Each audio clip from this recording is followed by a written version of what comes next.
So আমরা আজকে আমাদের যে মাস্টার ক্লাসটাই আমরা শুরু করব। ফার্স্ট অফ অল আমি কিছু ইনফরমেশনগুলো আপনাদেরকে প্রোভাইড করব, অ্যান্ড দেন আমরা আমাদের যে রেগুলার ক্লাসের কিছু অংশগুলো আমরা আজকে শুরু করব। তো ফার্স্টে আমরা আজকে যে লেকচারটা সেটা হচ্ছে ইন্ট্রোডাকশন টু পাইথন। ওকে, আমার সম্পর্কে যারা আপনারা জানেন তো এটা নতুন করে বলার নেই, যারা এখনো জানেন না আমার সম্পর্কে আমি একটু শর্ট ডিসক্রিপশন দিই। আমার নাম নাজমুস সাকিব, আমি এই গ্রেট বাংকার একাডেমির কো-ফাউন্ডার। আমি এখন বর্তমানে ঢাকায় থাকি। আমি আমার বিএসসি করেছি রুয়েট থেকে ইন্ডাস্ট্রিয়াল অ্যান্ড প্রোডাকশন ইঞ্জিনিয়ারিংয়ে 2012-এ, অ্যান্ড দেন আমি আমার মাস্টার্স করি ইউএসএ থেকে ওয়েস্ট ভার্জিনিয়া ইউনিভার্সিটি 2019-এ, অ্যান্ড দেন আমি আমার সেকেন্ড মাস্টার্স করি জাহাঙ্গীরনগর ইউনিভার্সিটি থেকে অ্যাপ্লাইড স্ট্যাটিস্টিক্স অ্যান্ড ডেটা সায়েন্সে 2022-তে। আর রাইট নাও আমি এখন হচ্ছে দেশের বাইরে বিভিন্ন ধরনের প্রজেক্টের সাথে কাজ করছি টুকটাক। এছাড়া হচ্ছে আমি বিভিন্ন প্রজেক্টের সাথে আছি এই মুহূর্তে। আর এছাড়া আমি এই গ্রেট বাংলা একাডেমিতে ক্লাস নিচ্ছি আর ওভারঅল জিনিসগুলো আর কি খেয়াল করছি, দেখছি আর কি। তো এই ছিল মোটামুটি আমার ইন্ট্রোডাকশন। আমি মূলত আসলে নিজেকে একাডেমিশিয়ান বলতে পছন্দ করি আর কি, বিকজ আমি বেশিরভাগ সময় রিসার্চ রিলেটেড কাজগুলো করি। আমার মোটামুটি এখন 7-8টা পেপারের মতো পাবলিশ হয়েছে, আরও 2টা পেপার অনগোয়িং, হয়তো পাবলিশ হয়ে যাবে। আমার টোটাল সাইটেশন এখন মোটামুটি 330+ বা 40 হয়তো হয়ে গেছে আর কি। তো আমরা যেটা সরাসরি শুরু করব যে পাইথনের হিস্টোরিয়ান ব্যাকগ্রাউন্ড।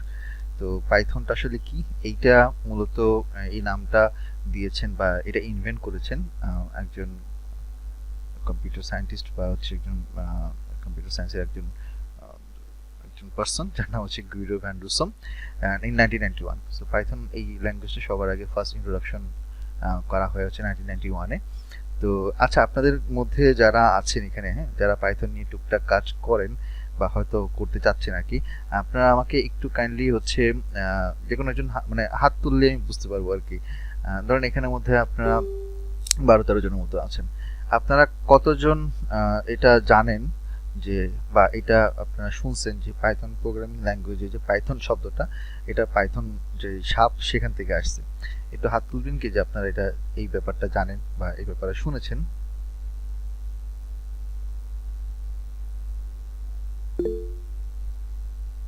আচ্ছা, দীপ চৌধুরী, নিলয়, ওকে।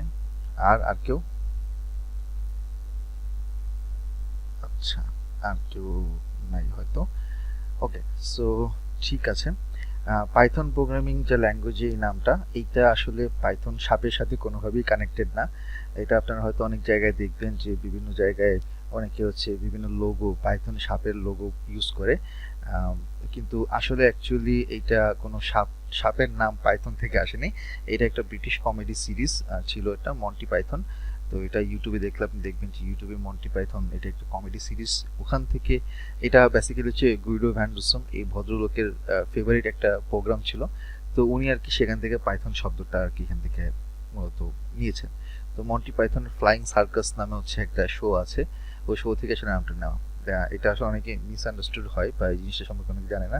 অনেকে মনে করেন যে পাইথন ল্যাঙ্গুয়েজটা, এই শব্দটা হয়তো পাইথন শব্দ থেকে এসেছে। পাইথনটা মূলত ডিজাইন করা হয় যে কোড, মানে প্রোগ্রামিং ল্যাঙ্গুয়েজ হিসেবে, যাতে কিনা বিভিন্ন ধরনের কমপ্লেক্সিটিগুলোকে সহজ হয়। ওই জন্য আসলে এই কোডটা তৈরি করা হয় বা এই ল্যাঙ্গুয়েজটা তৈরি করা হয়। সো পাইথন প্রথমে হচ্ছে 1 ছিল, তারপর 2, তারপর এখন বর্তমানে পাইথন 3.03 বা 3.04 মনে হয় এখন কারেন্ট ভার্সন চলছে। তো এটা হচ্ছে অনেক বছর ধরে চলছে। তো 3 পরে এই এক্স এর জায়গাতে 2, 3, 4, 5 এরকম একটা করে ভার্সন আসতেছে। কন্টিনিউয়াসলি এটা আপডেট হচ্ছে এবং পাইথনের একটা বিশাল কমিউনিটি আছে সারা ওয়ার্ল্ডে। তারা যারা কিনা পাইথন ডেভেলপার হিসেবে কাজ করছেন, তারা রেগুলারলি হচ্ছে এইটাকে আরো বেটার করার চেষ্টা করছেন। তো পাইথন ল্যাঙ্গুয়েজে এটা মূলত যারা কন্ট্রোল করেন বা হচ্ছে যারা এটা নিয়ে মূলত কাজ করেন, অথরাইজ যদি আমি বলি যে অথরাইজ বা হচ্ছে ওনার যদি বলি, তারা হচ্ছে পাইথন সফটওয়্যার ফাউন্ডেশন, PSF। তো এটা একটা নন প্রফিট অর্গানাইজেশন যারা মূলত পাইথন ডেভেলপমেন্ট এবং কমিউনিটির বিষয়গুলোকে তারা দেখে। তো পাইথন ডেভেলপার কমিউনিটি যারা আছে, যারা এখানে কাজ করছে, পাইথন একটা ওপেন সোর্স ল্যাঙ্গুয়েজ, এবং এটা বিভিন্ন ইন্ডিভিজুয়ালস যারা আছে সারা ওয়ার্ল্ড ওয়াইড তারা বিভিন্ন কন্ট্রিবিউশন এখানে করে থাকে, এবং ওটার উপরে বেস করে আসলে পাইথন প্রতিনিয়ত আস্তে আস্তে ডেভেলপ হচ্ছে। তো ওয়ার্ল্ডের টপ কোম্পানি যারা আছে যেমন গুগল, নেটফ্লিক্স, স্পটিফাই, ইনস্টাগ্রাম এবং আরও অন্যান্য অনেক কোম্পানি তারা রেগুলারলি পাইথন ইউজ করছে। তো পাইথন হচ্ছে ওয়াইডলি একটা ইউজড ল্যাঙ্গুয়েজ।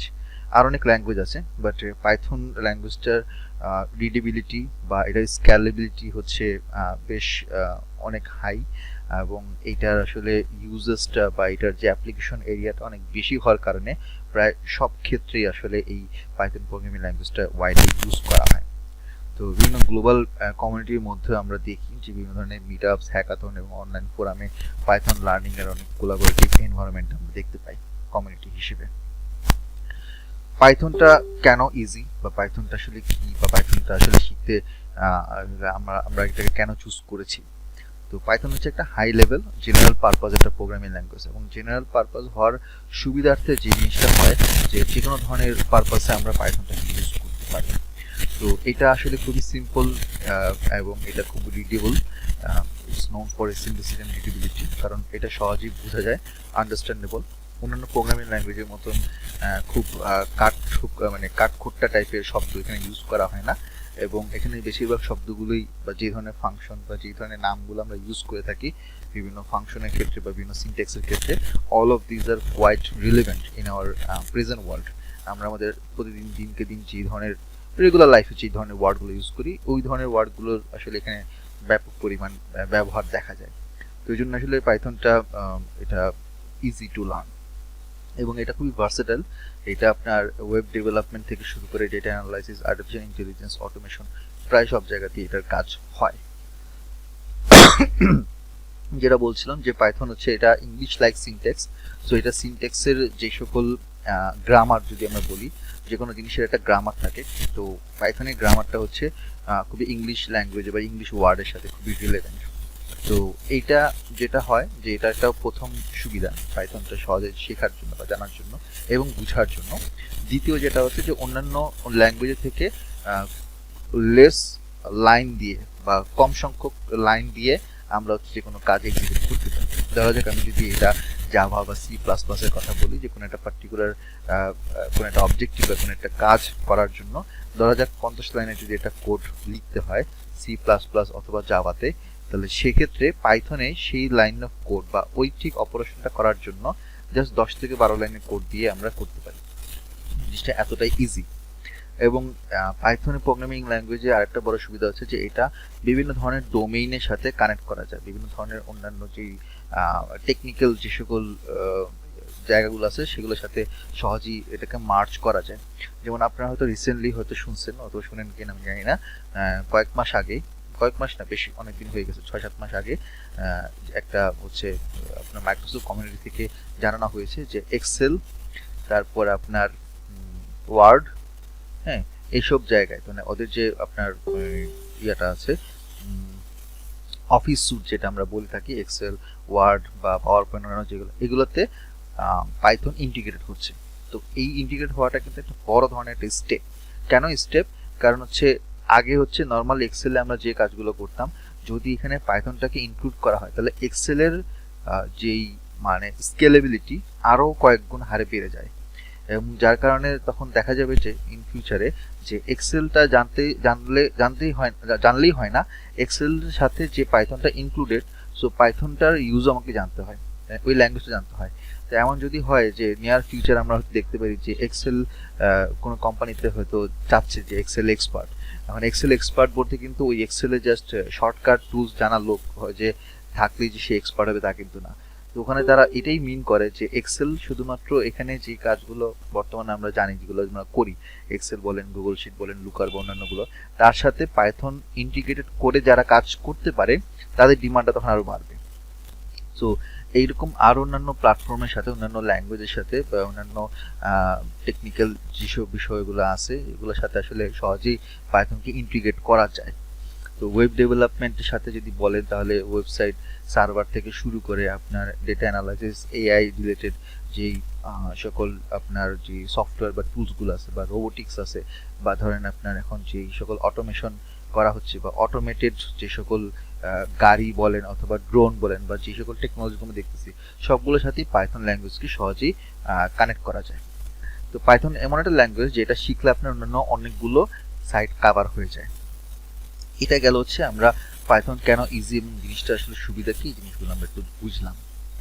দেন আমরা আসি যে আমি পাইথনটা কেন ইউজ করতেছি। ফার্স্ট অফ অল যে এটা হচ্ছে বিগিনার লেভেলের জন্য সহজে এটা শেখা যায় এবং এটা সিনট্যাক্সটা খুবই ক্লিন, খুবই প্রিসাইজ এবং সিনট্যাক্সটা ইজি টু আন্ডারস্ট্যান্ড। এবং এখানে আপনার হিউজ পরিমাণ লাইব্রেরি সাপোর্ট আছে, যেমন নামপাই, পান্ডাস, ম্যাটপ্লটলিব, সিবন থেকে শুরু করে scikit-learn আরও অন্যান্য অনেক লাইব্রেরি আছে। তো দেখা যায় যে আপনার অন্য প্রোগ্রামিং ল্যাঙ্গুয়েজে কোনো একটা ফাংশন লিখে ওটা রেডি করে রান করতে গেলে যদি আমার মোটামুটি ধরেন 50 লাইনের কোড লিখতে হয়, তাহলে এই সকল লাইব্রেরিগুলোকে ইউজ করে ওই 50 লাইনের কোডটাকে 10 থেকে 15 লাইনের কোডের মধ্যে নিয়ে আসা সম্ভব হয়। তো এই সাপোর্টটা কারা দিচ্ছে?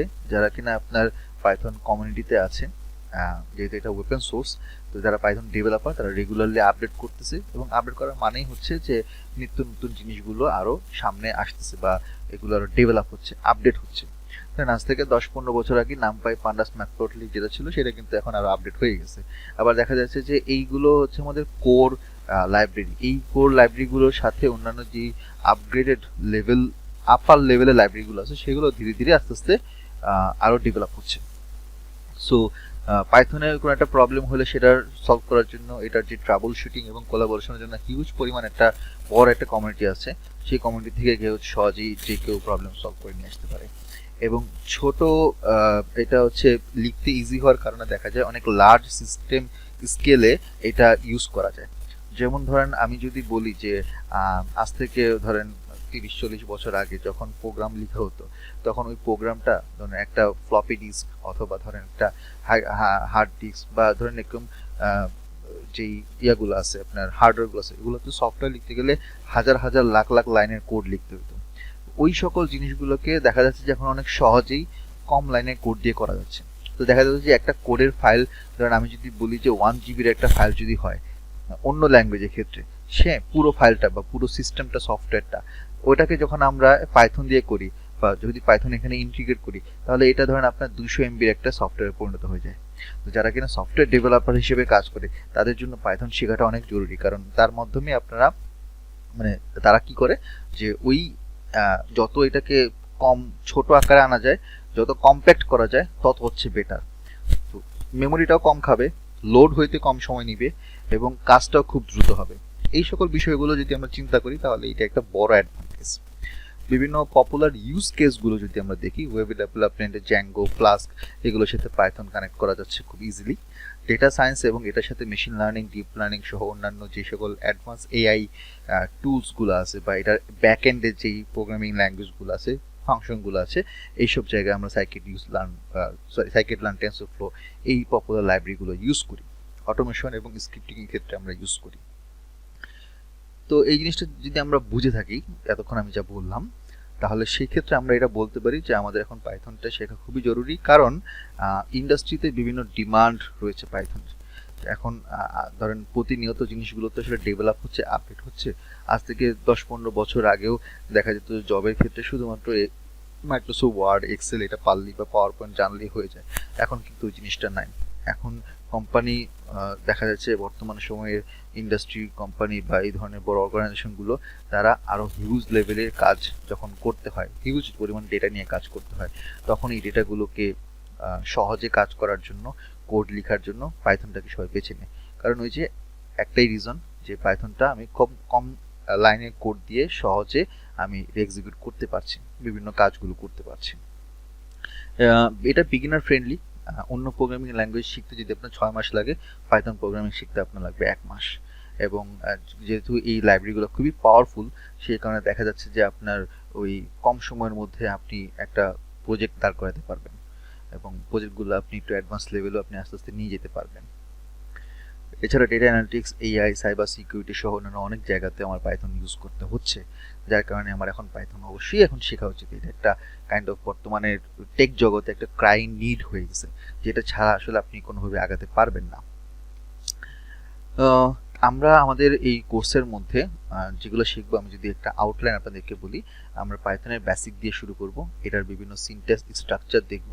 ফাংশনস দেখব, লাইব্রেরি দেখব, এবং এগুলোকে ইউজ করে আমরা কিছু ছোট ছোট প্রজেক্ট করব। ঠিক আছে, ছোট ছোট প্রজেক্ট মানে ছোট ছোট টাস্কগুলো আমরা করব, এবং এই টাস্কগুলো করতে গিয়ে আমরা মানে বলতে গেলে হচ্ছে ট্রায়াল অ্যান্ড এরর হিসেবে আমরা দেখব এবং শিখব, জানবো, ভুল হবে আবার দেখবো, আবার শিখবো, আবার জানবো। এইভাবে হচ্ছে বারবার কাজ করতে করতে করতে করতে আমরা এই জিনিসটার উপরে ধীরে ধীরে আয়ত্ত আনার চেষ্টা করব।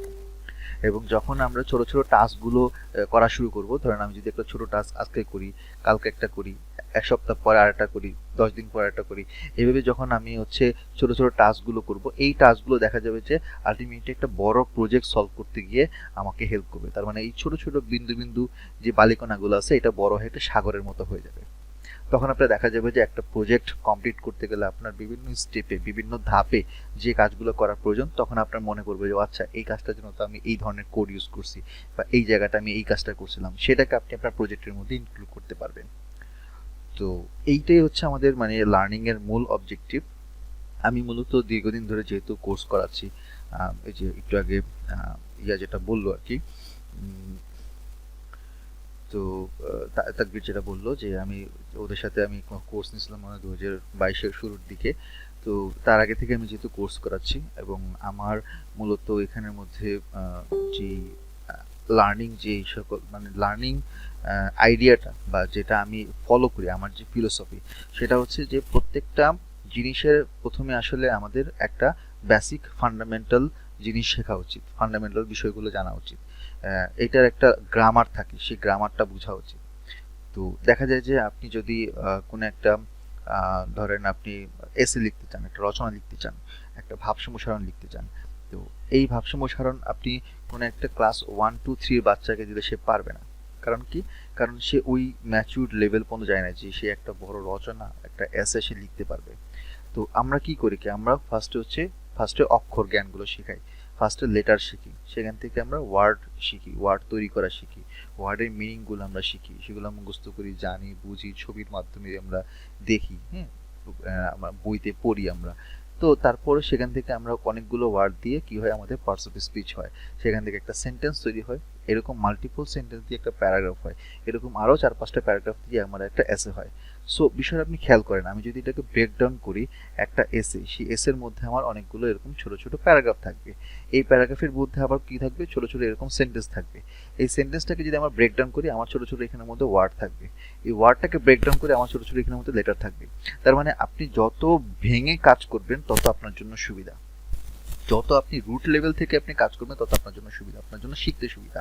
আপনার যদি এইখানকার ফাউন্ডেশন যদি ক্লিয়ার না হয়, আপনি যত ভাবেই ট্রাই করেন না কেন, আপনি কিন্তু একটা প্যারাগ্রাফ এসে লিখতে পারবেন না। সো আপনারা যদি মনে করেন যে আমি জাস্ট হচ্ছে কয়েক সপ্তাহ বা 1 মাসের মধ্যে পাইথন শিখে আমি বড় বড় অটোমেশনে কাজ করতে পারবো, তাহলে আসলে এটা আপনি একটা মানে ভুলের জগতে বা একটা কি বলবো যে স্বপ্নের মধ্যে বাস করতেছেন। সো বিষয়টা আসলে এইভাবে কাজ করে না, things doesn't work like that. আপনাকে প্রত্যেকটা জিনিসের একটা ফাউন্ডেশন থেকে শুরু করতে হবে। ধরুন আমি আপনাকে আরেকটা এক্সাম্পল দিই, আমরা যে বড় বড় হাইরাইজ বিল্ডিং দেখি, ঠিক আছে, 9 তলা, 10 তলা, 12 তলা, 13 তলা বিল্ডিং দেখি, এই বিল্ডিংগুলো যখন তৈরি করা হয়, প্রত্যেকটা তালা তৈরি করার আগে ফার্স্টে আমাদের কি থাকে, একটা ফাউন্ডেশন থাকে। তো এই ফাউন্ডেশনকে মাটির নিচে মানে আপনার কনক্রিট দিয়ে, রড, সিমেন্ট দিয়ে হচ্ছে একটা বড় একটা ফাউন্ডেশন তৈরি করা হয় পুরো এলাকা জুড়ে। মানে ওই বিল্ডিংটার অন্তত প্রায় 2 দিকে 10% বা 20% এরিয়া নিয়ে আমার একটা ফাউন্ডেশন তৈরি করা হয়। যদি আমি এখানের মধ্যে ধরেন প্রত্যেকটা তলা যদি আমি 10 ফিট করে ধরি, তাহলে 10 তলা বিল্ডিং এর জন্য আমার মিনিমাম 100 ফিট। তাহলে 100 ফিটের জন্য আমার এটার অন্তত 20% যদি আমি বলি, তাহলে হচ্ছে আমার 20 ফিট। ঠিক আছে, তার মানে আমার 20 ফিট পরিমাণ হচ্ছে ভিতরে খোদাই করে নিচে আমাকে একটা বড় কনক্রিটের একটা এখানে ফাউন্ডেশন তৈরি করতে হবে। এই জিনিসটা যদি আপনি না করেন, আপনার বিল্ডিং যত উপরে যাক না কেন, যত আপনি অ্যাডভান্স মেটেরিয়াল ইউজ করেন না কেন, একটা সময় বিল্ডিংটা ধাম করে ধসে পড়ে যাবে। সো আপনি নিশ্চয়ই আপনি ফিউচারের বিল্ডিং ব্লক তৈরি করতে গিয়ে আপনি এটা যখন চিন্তা করবেন না, বা আপনি কখন এটা চাবেন না যে আমি একটা সময় গিয়ে তৈরি হলাম, বাট আমি ধুম করে হচ্ছে আমার ক্যারিয়ার ড্রপ হয়ে গেল, বা আমি হচ্ছে আলটিমেটলি আমি ধরা খেয়ে গেলাম, আটকে গেলাম। এটা তো কেউ চায় না, তাই না? সবাই চায় যে আমি যেন একটা সুইটেবল একটা ভালো জবে যেন ঢুকতে পারি, ভালো ভালো পেইং জবে ঢুকতে পারি, বা রিসার্চের কাজে যেন করতে পারি, এবং আমি যেন আমার রিসার্চগুলোকে আরও সবার সামনে যেন আমি প্রেজেন্ট করতে পারি, বা আমি জবের ক্ষেত্রে ভালো আর্ন করতে পারি। তো যখনই আমার একটা আর্নের বিষয় আসে, এই আর্ন করার যখন আমাদের প্রয়োজন হয় বা আমরা যদি আর্ন করতে চাই, এই জায়গাতে একটা জিনিস আছে সেটা অনেকে ভুলে যায়, সেটা হচ্ছে একটা এল আছে। আপনি যখন লার্ন করবেন, লার্ন ভালোভাবে করলেই আপনি সেখান থেকে আর্ন করতে পারবেন। আপনি যদি এই এলটাকে যদি চিন্তা ভাবনার আপনার মস্তিষ্ক থেকে যদি বাদ দিয়ে চিন্তা করেন, শুধুমাত্র সারাদিন যদি সকাল বিকাল আর্নিং এ চিন্তা করেন, আপনি কখনোই আর্ন করতে পারবেন না। সবার আগে আপনাকে এই এলটাকে এস্টাবলিশ করতে হবে। এই এল হচ্ছে আমাদের সেই ফাউন্ডেশন। আপনি যখন এটা লার্ন করবেন, একটা জিনিসকে বুঝবেন, শিখবেন, ফাউন্ডেশনটা তৈরি করবেন এবং এই প্রত্যেকটা ব্লক অনুযায়ী, স্টেপ অনুযায়ী আগাবেন, তখনই আপনি আসলে পুরো জিনিসটা একটা রূপ দান করতে পারবেন। তাছাড়া কিন্তু পারবেন না, এটা কখনোই সম্ভব না। কেউ রাতারাতি একদিনে কিন্তু সবকিছু বা কয়েক সপ্তাহের মধ্যে কেউ এক্সপার্ট হয়ে যায় না। একজন শেফ, সে কিন্তু আপনার, আমরা দেখি যে বিভিন্ন রেস্টুরেন্টে, বিভিন্ন বড় বড় কোম্পানিতে বা হচ্ছে ইন্ডাস্ট্রিতে, অথবা ধরেন আপনার শেফের কাজ আছে হোটেলে, হ্যাঁ, তো একটা শেফের কিন্তু স্যালারি অনেক অনেক বেশি, লাখ 1.5 লাখ টাকা আরো বেশি স্যালারি হয়। কেন? কারণ শেফ হচ্ছে এমন একটা পার্সন, যেই পার্সন হচ্ছে আপনার খাবার তৈরি করবে এবং ওই খাবার প্রতিদিন হাজার হাজার মানুষ খাবে। তো যদি আপনাকে আপনার হোটেল বা আপনার কোম্পানি, আপনার রেস্টুরেন্ট বাঁচাইতে হয়, তাহলে অবশ্যই আপনার হাজার হাজার মানুষকে স্যাটিসফাই করতে হবে। হুইচ মিনস এই কাজটা আর কেউ করতে পারবে না, শুধুমাত্র একটা শেফই করতে পারবে। তো এই জন্য একজন শেফের ডিমান্ড বেশি। কারণ কারণ হচ্ছে সেই শেফ হচ্ছে আপনার পুরো রেস্টুরেন্ট এবং পুরো হোটেলের মানুষের মানে খাদ্যর বা খাবারের স্যাটিসফ্যাকশন দায়িত্বটা সে নিচ্ছে। তেমনি একজন ডেটা অ্যানালিস্ট, একজন বিজনেস অ্যানালিস্ট পুরো কোম্পানির প্রফিট লস বা এটার প্রসেস, ডিসিশন, এগুলো মেনটেন করতে গিয়ে বা এগুলোর কাজ করতে গিয়ে তাকে একটা বড় ভূমিকা পালন করতে হয়, একটা বড় রেসপন্সিবিলিটি পালন করতে হয়। দ্যাটস ওয়াই একজন ডেটা অ্যানালিস্ট এবং বিজনেস অ্যানালিস্ট বা ডেটা সায়েন্টিস্টের পজিশনে যারা যায়, তাদের স্যালারি অনেক বেশি থাকে, তাদের ক্যারিয়ার গ্রোথ বেশি। আমরা অনেকে হয়তো বলতে পারি যে এই 2 দিন হইলো জাস্ট একটা নতুন এখানে একটা কি বলে যে চাকরির একটা বাজার আসছে, ডেটা সায়েন্স মানুষ বলতেছে, হ্যাঁ আমরা তো দীর্ঘদিন ধরে ইলেকট্রিক্যাল ইঞ্জিনিয়ার, বা আমরা দীর্ঘদিন ধরে মেকানিক্যাল ইঞ্জিনিয়ার, বা আমরা ল ফার্মে আমরা লয়ার, হ্যাঁ আমরা সিনিয়র 30-40 বছর জব করতেছি, আমাদের তো এত দ্রুত ক্যারিয়ার হয় নাই, এটা কেন করতেছে বা এদেরটা কেন হচ্ছে, কি এমন আছে? কারণ হচ্ছে যে একটা ডেটা সায়েন্টিস্ট, একজন ডেটা অ্যানালিস্ট বা এই ধরনের জব যারা করছে, তাকে পুরো কোম্পানির ডেটা নিয়ে কাজ করতে হয় এবং বর্তমান সময়ে ডেটা ছাড়া আসলে কোনো কাজই হয় না। যার কাছে ডেটা আছে সে বলতে গেলে, বা যে ডেটাকে অ্যাকচুয়ালি ঠিকভাবে ইউজ করতে পারে, সে তার কোম্পানিকে আগায় নিতে পারবে, নাহলে পারবে না। ডেটা আছে, ডেটা হয়তো সার্ভারের মধ্যে প্রতিদিন হাজার হাজার লাখ লাখ ডেটা জমা হচ্ছে, but who will take the responsibility to analyze this data, to visualize and to give some forecast or prediction to the company and to give them decision? একটা কোম্পানির সিইও, এমডি লেভেলের মানুষও আসলে একটা ডেটা অ্যানালিস্ট বা data সায়েন্টিস্টের উপর depend করে, যে ভাই তুমি ঠিকভাবে যদি করতে পারো কাজটা, বা তোমার অ্যানালিসিস যদি ঠিক থাকে, তোমার ফোরকাস্টিং ঠিক থাকে, তাহলে আমার সামনে সেল হবে, নাহলে হবে না। সো বিষয়টা আপনি চিন্তা করেন, একটা বড় কোম্পানির দায়িত্ব এটা অনেকটাই একটা লাভ ক্ষতি হোক, প্রফিট লস যেটাই হোক, এটা ডিপেন্ড করতেছে একটা ভালো অ্যানালিস্টের উপরে। তো একজন ভালো ডেটা অ্যানালিস্ট, ডেটা সায়েন্টিস্টের, তাকে তো কোম্পানি অবশ্যই মাথা তুলে রাখবে। মাথা তুলে রাখার মানে হচ্ছে তাকে ভালো স্যালারি দিয়ে রাখবে। যখন দেখবে যে সে তার ওই অ্যানালিস্ট বা তার তার যে অ্যাক্টিভিটি বা তার যে কাজ, সেই কাজ দিয়ে কোম্পানি আগাচ্ছে, কোম্পানি যদি মাসে 20-30 লাখ টাকা সেভ হয়, অথবা যদি 10-20 লাখ টাকা যদি প্রফিট হয়, কোম্পানি চাবে যে তাকে আমি দরকার হলে 10,000-20,000 টাকা বেশি দিয়ে হচ্ছে তাকে রাখি, ভাই তুমি যাই না, তুমি থাকো। তখন এখানে একজন অ্যানালিস্ট, তার সে আপার হ্যান্ডে তখন চলে যায়, তখন সে বলতে পারে যে আমাকে 10,000 টাকা বাড়ায় দেন, সামনের মাস থেকে আমি থাকবো না, কারণ আমার হাতে আরো অফার আছে। এখন বিষয়টা হচ্ছে যে আপনি কি 1-2 মাসের মধ্যে ওই জায়গায় যেতে পারবেন? নো। ওই রকম হ্যাডম কাদের আছে, যারা কিনা একদম রুট লেভেল থেকে প্রত্যেকটা জিনিস ধরে ধরে ধরে ধরে ধরে ধরে ধরে শিখে আসে, একদিনে তো হয় না। ওকে, যাই হোক, অনেক কথা বলছি, এগুলো নিয়ে কথা বলতে গেলে আসলে অনেক আরো অনেক জিনিস চলে আসে। আমরা হচ্ছে কোডে চলে যাব। তো কোডে চলে যাওয়ার আগে আমি আপনাদেরকে একটু জিজ্ঞাসা করতে চাচ্ছি, যদি আপনাদের কোনো ধরনের কোনো কোশ্চেন থেকে থাকে রাইট নাও আমাকে একটু করতে পারেন, তারপর আমি হচ্ছে আমাদের হচ্ছে কোডে চলে যাব। এনিওয়ান?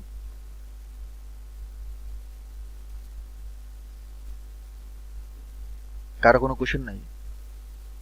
যদি বলেন যে ভাই মানে মানে কোশ্চেন না থাকলেও যদি আপনার মতামত থাকে সেটা বলতে পারেন, যে ভাই আপনার ক্লাস খুব বোরিং, আপনি হাবিজাবি কথাবার্তা বলতেছেন, তাও বলতে পারেন, কোনো সমস্যা নেই, আই ডোন্ট মাইন্ড।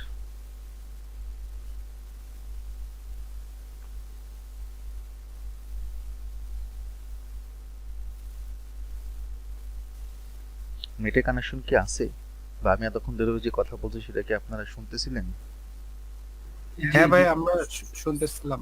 আমরা টপিকে যাই। ওকে, ঠিক আছে। তো এখন এই একজন মানে যেখানে আমরা হচ্ছে লাস্ট কথা বলছিলাম যে ডেটা অ্যানালিস্ট, ডেটা সায়েন্টিস্ট এদের কথা যদি বলছিলাম, তো এরা যে কাজগুলো করে এই কাজগুলো করার জন্য অবশ্যই মানে তাদের যে অ্যানালিটিক্যাল যে সকল কাজ আছে এই কাজগুলো করার জন্য অবশ্যই তাকে টুলস ইউজ করতে হয়, তাই না? তো কেউ এক্সেল ইউজ করে, কেউ এসকিউএল ইউজ করে, বিভিন্ন পারপাসে তাকে বিভিন্ন ধরনের টুলস, বিভিন্ন সফটওয়্যার তাকে ইউজ করতে হয়। আবার অনেক জায়গাতে তাকে হচ্ছে পাইথন প্রোগ্রামিং ল্যাঙ্গুয়েজ ইউজ করতে হয়। যেহেতু আমাদের কোর্সটা পাইথন প্রোগ্রামিং ল্যাঙ্গুয়েজটাই হচ্ছে এখানে মূল ফোকাস, মূল আলোচ্য বিষয়, তা আমরা পাইথন প্রোগ্রামিং ল্যাঙ্গুয়েজটা নিয়েই মূলত আলোচনা করব।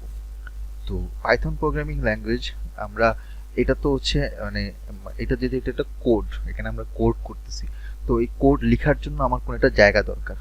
আপনি যখন কোনো একটা অ্যাপ্লিকেশন লিখেন বা কোনো একটা রচনা টাইপ করেন, হ্যাঁ, আপনি তো যে কোনো জায়গায় হচ্ছে ধুমধাম লিখতে পারবেন না। মানে আপনি ডেস্কটপের কোনো জায়গায় তো টাইপ করলে সেটা টাইপ হবে না।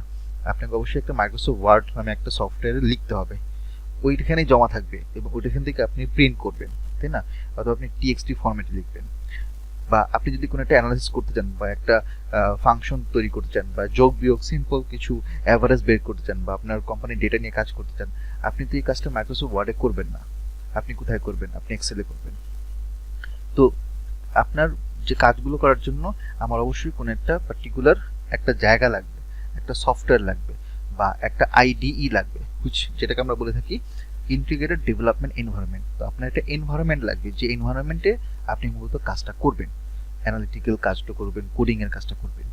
তো এই জন্য এই আইডিই যে বিষয়টা আমি আচ্ছা, আমি আমার হোয়াইট বোর্ডটা দেখতে পাচ্ছেন?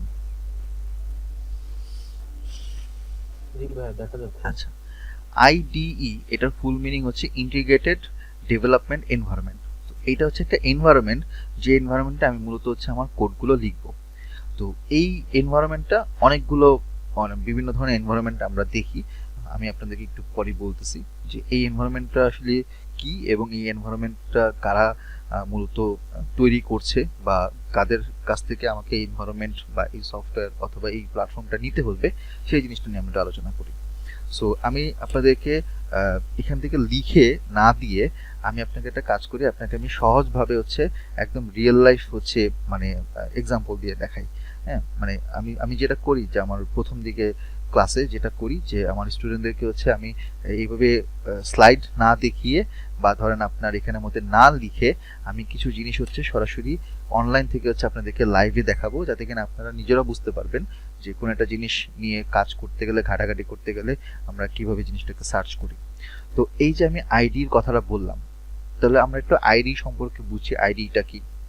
তো ধরেন আমি গুগলে গেলাম, আমি বললাম যে আইডিই, ঠিক আছে, আমি বললাম টাইপস অফ আইডিই। এখন টাইপস অফ আইডিই সার্চ করলে আমরা এখানের মধ্যে দেখতে পাচ্ছি ভিজুয়াল স্টুডিও, এক্লিপস, নেটবিনস, এরকম অনেকগুলো আছে, পাইচার্ম আছে, সোর্স কোড, কোড ব্লকস, তারপরে ক্লাউড বেসড আরো 15টা দেখতে পাচ্ছেন এখানের মধ্যে। এরা হচ্ছে সবই আইডি।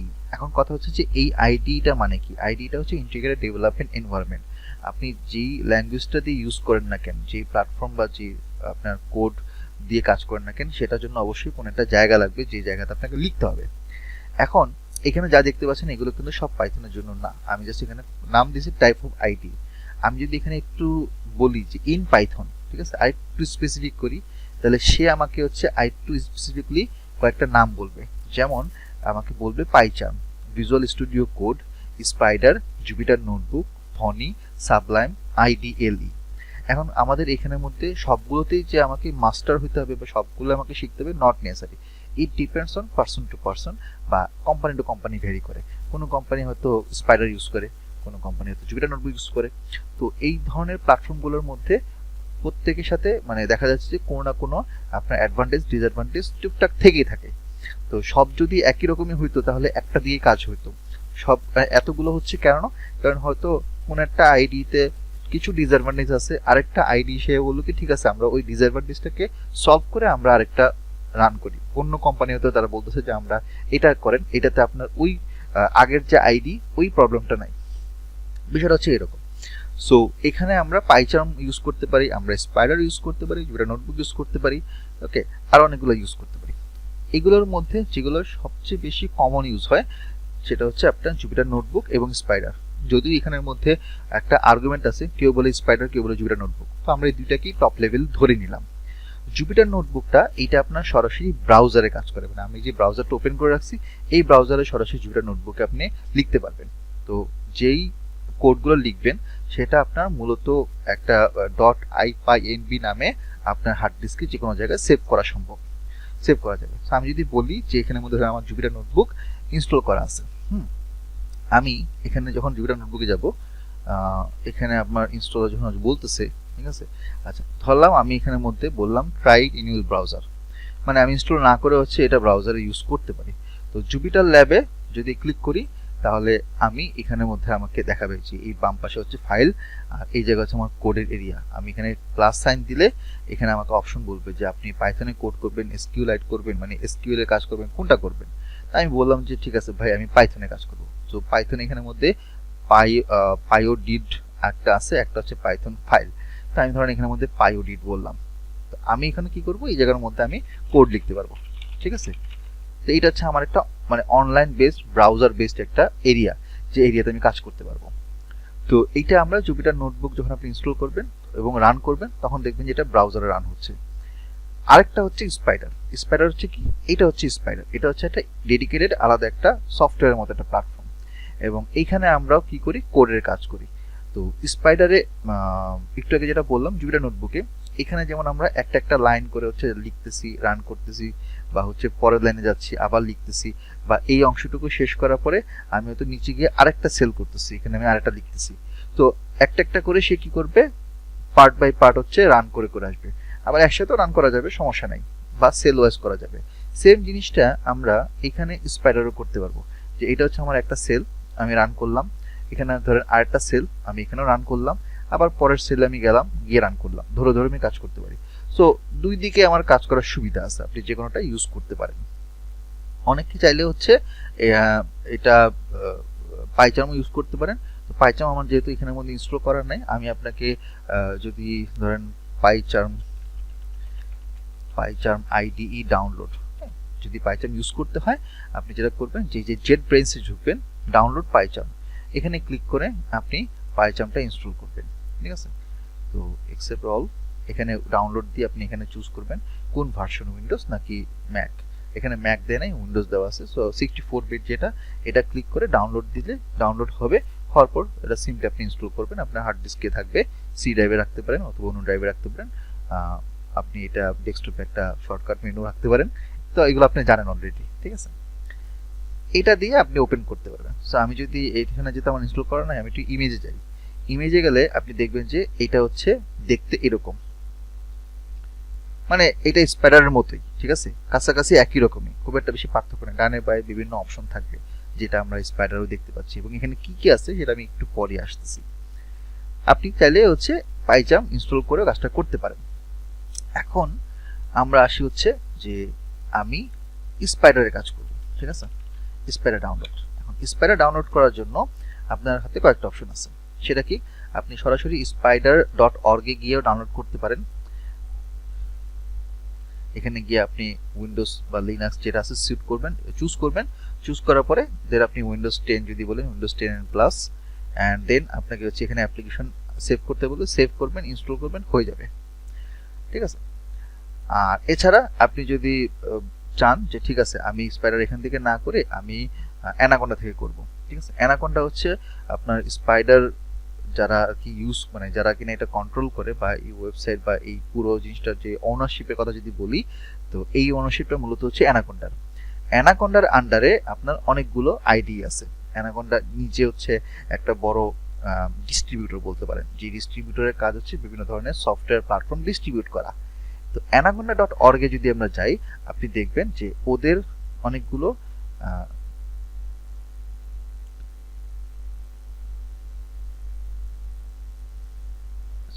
এখানে নাই, ওদের দেখেন অনেকগুলো মানে ফিচার আছে, এপিআই অ্যাপ্লিকেশন এমএলঅপস এর অনেকগুলো ফিচার আছে। তো আমি যদি লাইব্রেরি প্যাকেজের কথা বলি, ওপেন সোর্স প্যাকেজেস, তো ওপেন সোর্স প্যাকেজের মধ্যে আমরা হচ্ছে কন্ডা, এই যে জুপিটার, জুপিটার নোটবুক এটাকে যেটা বললাম, এটা হচ্ছে অ্যানাকোন্ডার আন্ডারে। পান্ডাস, সাইপাই, এগুলো তো লাইব্রেরি আছে মেশিন লার্নিং এর, এগুলো লাইব্রেরির কথা বলতেছি। এছাড়া এই লাইব্রেরিগুলো যখন আমরা আবার কাজ করব, সেটার জন্য আমার একটা ওভারঅল আইডিয়া লাগবে। সেই আইডিটা হচ্ছে স্পাইডার। সো এখানে আপনার ছোট ছোট পার্টে ভাগ করে দিচ্ছে, ওরা বলে দিচ্ছে যে কোনটা কি কাজ করে, কোনটা দিয়ে আসলে মানে কিভাবে কাজ করতে হয়, বা কোনটার সুবিধা অসুবিধা কি এখানে বলা আছে। যেহেতু এটা ওদের ওয়েবসাইট, ওরা ওদের যে সকল প্রোডাক্ট আছে, পাইটর্চ হচ্ছে ওদের প্রোডাক্ট, সো ওদের প্রোডাক্টগুলোর ইনফরমেশনগুলো দিয়ে রাখছে যে হ্যাঁ তুমি এটা ইউজ করে এই কাজ করতে পারবা, তুমি এটা ইউজ করে এই কাজ করতে পারবা, তা আপনি এখান থেকে বুঝতে পারবেন। তো এখানে আমাদের যেই, আমি যদি একটু স্পাইডার সার্চ করি, কারণ এখানে অনেকগুলো আছে, এখানে দেখাচ্ছে না। আচ্ছা, স্পাইডার আপনি আলাদাভাবে ডিস্ট্রিবিউশন, নেভিগেটর, নেভিগেটর, আচ্ছা নেভিগেটরে যদি যাই, আপনার অবশ্যই এত জিনিসে যাওয়ার দরকার নেই, আপনি নিজে কনফিউজড হয়ে যাবেন। আমরা যেটা করি যেটা, সেটা হচ্ছে অ্যানাকোন্ডা নেভিগেটরটা হচ্ছে ফার্স্টে ইনস্টল করি। তো অ্যানাকোন্ডা নেভিগেটর ইনস্টল করলে সুবিধা হবে কি, যে আপনি অ্যানাকোন্ডার থ্রুতে বাকি যা যা দরকার সেগুলো আপনি ডাউনলোড করে ফেলতে পারবেন। মানে প্রত্যেকটার জন্য আপনার আলাদা ওদের পার্টিকুলার ওয়েবসাইটে যাওয়ার প্রয়োজন নেই। তো অ্যানাকোন্ডা যখন আপনি এখানে ডাউনলোড করবেন, ইনস্টল করবেন, করার পরে আপনি অ্যানাকোন্ডা যখন সার্চ করবেন, অ্যানাকোন্ডা নেভিগেটর এই অপশনটা পাবেন। তো আপনি এটা ওপেন করবেন। ওকে, ইনস্টল, ডাউনলোড করলেন, ইনস্টল করলেন, এবার ওপেন করলেন। ওপেন করলে একটু লোড হবে, এরকম একটা আইকন আসবে, এবং লোড হওয়ার পরে আপনাকে হচ্ছে অ্যানাকোন্ডার আন্ডারে, মানে ওদের কোম্পানিটা যে ইয়াটা আছে, ওদের ডিস্ট্রিবিউটর আন্ডারে যেগুলো আছে সফটওয়্যারগুলো বা যে আইডিগুলো আছে, ওদের একটা লিস্ট এখানে আপনি পাবেন। যেমন data spell, anaconda tool box, anaconda cloud network, AWS. AWS এর মেইন মানে যে সফটওয়্যারটা ডিজাইন অথবা এটার যে টুলসের কাজ, এটা আসলে অ্যানাকোন্ডা ওদের নিজেদের ওদের প্যাটার্ন করা আর কি। মানে অ্যামাজন ওদের সাথে মিলিয়ে কাজটা করছে কোলাবোরেশনে। স্পাইডার আপনি পাবেন, ডেটা লোর পাবেন, হ্যাঁ, ইভেন আর স্টুডিও পাবেন। আর স্টুডিওটা কিন্তু অ্যানাকোন্ডার আন্ডারে, মানে ওদের ওনারশিপে। সো আমার কি দরকার, আমার দরকার হচ্ছে স্পাইডার। তো আমি এখানে গিয়ে এখানে আমার এখানে লঞ্চ অপশন দেখাচ্ছে, দেখতে পাচ্ছেন? তো লঞ্চ মানে হচ্ছে আমার অলরেডি ইনস্টল করা আছে, ঠিক আছে? এখানে বাকিগুলো কিন্তু আমার ইনস্টল করা আছে। আবার দেখবেন কয়েকটাতে ইনস্টল অপশন আছে, তার মানে এগুলো আমার পিসিতে ইনস্টল করা হয় নাই এখনো। তো আপনি ক্লিক করলে তখন ইনস্টল হবে। আমার দরকার নেই, আমি করি নাই। যেগুলো আমার দরকার সেগুলো আমি করে রাখছি। যেমন আর স্টুডিও আমি আমার হচ্ছে আগের ল্যাপটপে ছিল, তখন ওইটা আমি ওটাতে কাজ করতাম, বা তখন ওটাতে ক্লাস নিতাম। এখন আর আমি খুব একটা ক্লাস নিই না, ওটাতে খুব একটা কাজ করি না। তো আমি চাইলে যখন আর আমার দরকার হবে, আমি এখানে ইনস্টল করে নিব, আমার হার্ড ডিস্কে ইনস্টল হয়ে যাবে। সিম্পল হিসাব। তো আপনি একবার অ্যানাকোন্ডা নেভিগেটর যদি হাতে রাখতে পারেন আপনার কাছে, বাদ বাকি যখন যেটা দরকার আপনি নিয়ে ফেলবেন। আপনি যদি বলেন যে না, অ্যানাকোন্ডা নেভিগেটর এটা আমার জন্য আমি রাখবো না, আমার আমার কোনো দরকার নেই, ওকে, আপনি তাহলে কি করবেন, সরাসরি ওদের যে ওয়েবসাইট আছে ওই ওয়েবসাইট থেকে আপনি নামাইতে পারবেন। এটা আপনার আপনার খুশি, আপনার ইচ্ছা মতন। তো যদি আমি বলেন যে স্পাইডার ছাড়াও যদি আপনি অন্য ল্যাঙ্গুয়েজের কথা যদি বলেন, ধরেন আর স্টুডিও, আর স্টুডিও ডাউনলোড করতে যদি যায়, তো আপনার দুইটা জিনিস লাগবে। একটা হচ্ছে আর স্টুডিও ডেস্কটপ ভার্সন, আর হচ্ছে আর ল্যাঙ্গুয়েজ। দুইটা কিন্তু আলাদা, স্টেপ বাই স্টেপ করতে হয়। ওটা অবশ্যই আলাদা হিসাব, ওটা আমরা আপনি পরে দেখতে পাবেন। এখন স্পাইডারটা আপনি যেভাবেই করেন না কেন, আপনি এখান থেকে সরাসরি করেন অথবা আপনি এই অ্যানাকোন্ডা নেভিগেটর করেন, it's up to you, doesn't matter.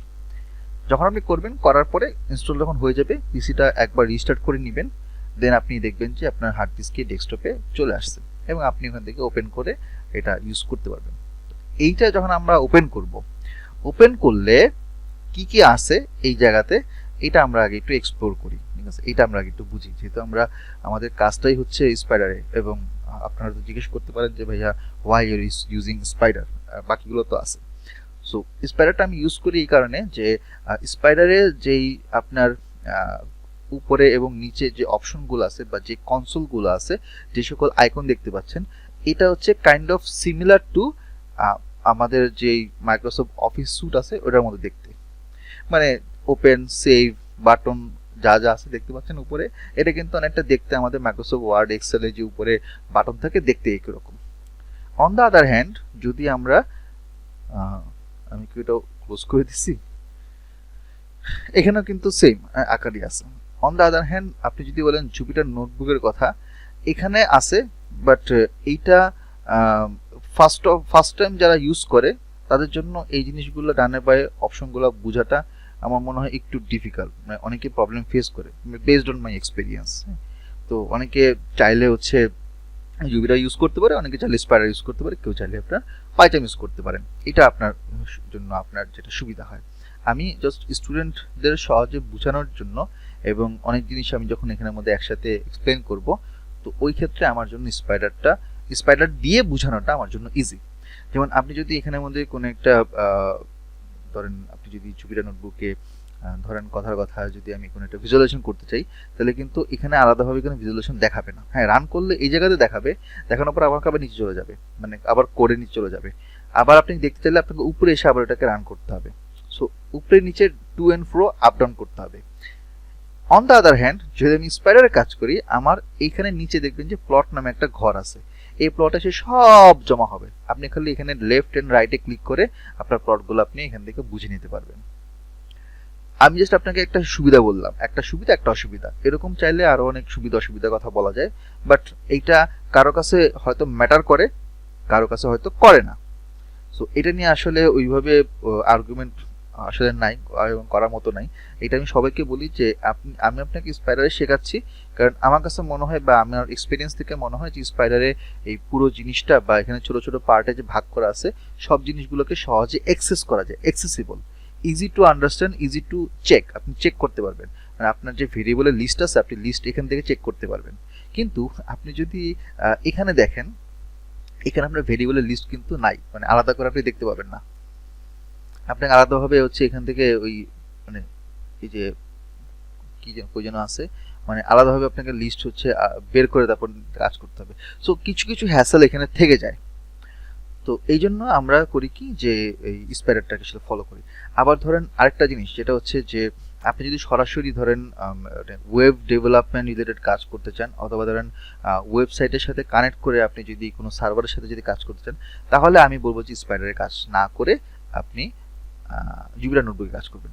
কারণ জুপিটার নোটবুক যেহেতু আপনার ব্রাউজারের কাজ হচ্ছে, তো ব্রাউজারের সাথে আপনি সরাসরি আপনার নেট কানেকশন যখন থাকবে, আপনি ডিরেক্টলি আপনার ব্রাউজারের ডেটার সাথে এই ডেটা কানেক্ট করতে পারবেন, করার ওয়েটা তখন ইজি, তখন এটা খুব হ্যান্ডি হয়ে যায়।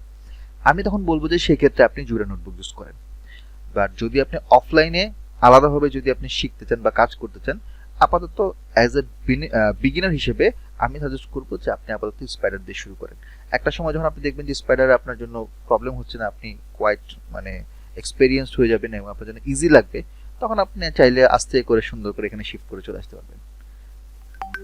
আমার কথা কি বুঝতে পারছেন? মানে পার্থক্যটা বুঝতে পারছে আপনাদেরকে? সুবিধা অসুবিধার কথা বুঝতে পারছি? জি ভাই।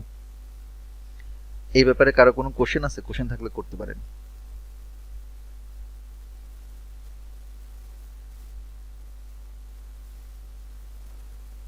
আচ্ছা, কোশ্চেন নাই। কোশ্চেন যদি না থাকে তাহলে এবার আমরা হচ্ছে এই জায়গাতে কি আছে, স্পাইডারে কি আছে আমরা একটু বোঝার চেষ্টা করি। তো আপনি খেয়াল করে দেখবেন আমি 1 2 3 4 চারটা এরিয়া এই জায়গার মধ্যে ভাগ করছি। তো এটা আমি আমার কাজের সুবিধার জন্য করছি। চারটা এরিয়া থাকতে হবে নট নেসেসারি। ফার্স্ট টাইম যখন আপনি ইনস্টল করবেন তখন ওপেন করলে চারটা পার্ট আপনি নাও দেখতে পারেন, না দেখাটাই স্বাভাবিক, কারণ ওইটা হচ্ছে আপনার ফার্স্ট টাইম ইউজ হওয়ার জন্য স্পাইডার আপনাকে একটা বেসিক লেআউট দিয়ে রাখবে। আপনি তখন হচ্ছে আপনার সুবিধা মতো লেআউটটাকে চেঞ্জ করতে পারবেন। তো এই লেআউটটা চেঞ্জ করারও আপনার এখানে মানে কি বলবো যে একটা স্বাধীনতা আছে, যেটা আবার আপনি হচ্ছে এখানের মধ্যে এই যে ইয়েতে পাবেন না, এই জায়গাতে পাবেন না। সো এখন কথা হচ্ছে এই চারটা আমি কেন রাখছি বা চারটা রাখার সুবিধা রাখি।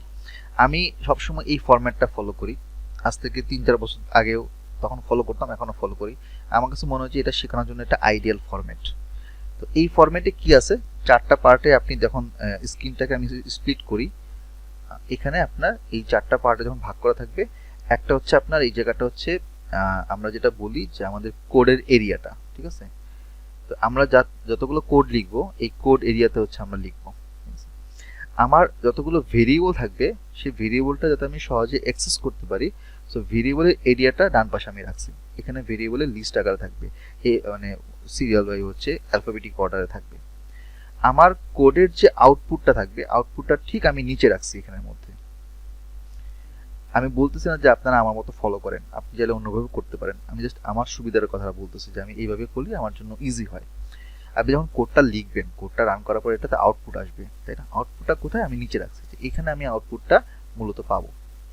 আর এই জায়গাটা আমি রাখছি হচ্ছে আমার ফিগারের জন্য, মানে আমার যে সকল ড্রয়িং থাকবে বা আউটপুট থাকবে সেইগুলো আমি হচ্ছে এখানে রাখছি। তো এখানে আমার হচ্ছে ওই গ্রাফ চার্ট যা আছে বিভিন্ন ফিগারগুলো এই জায়গায় থাকবে।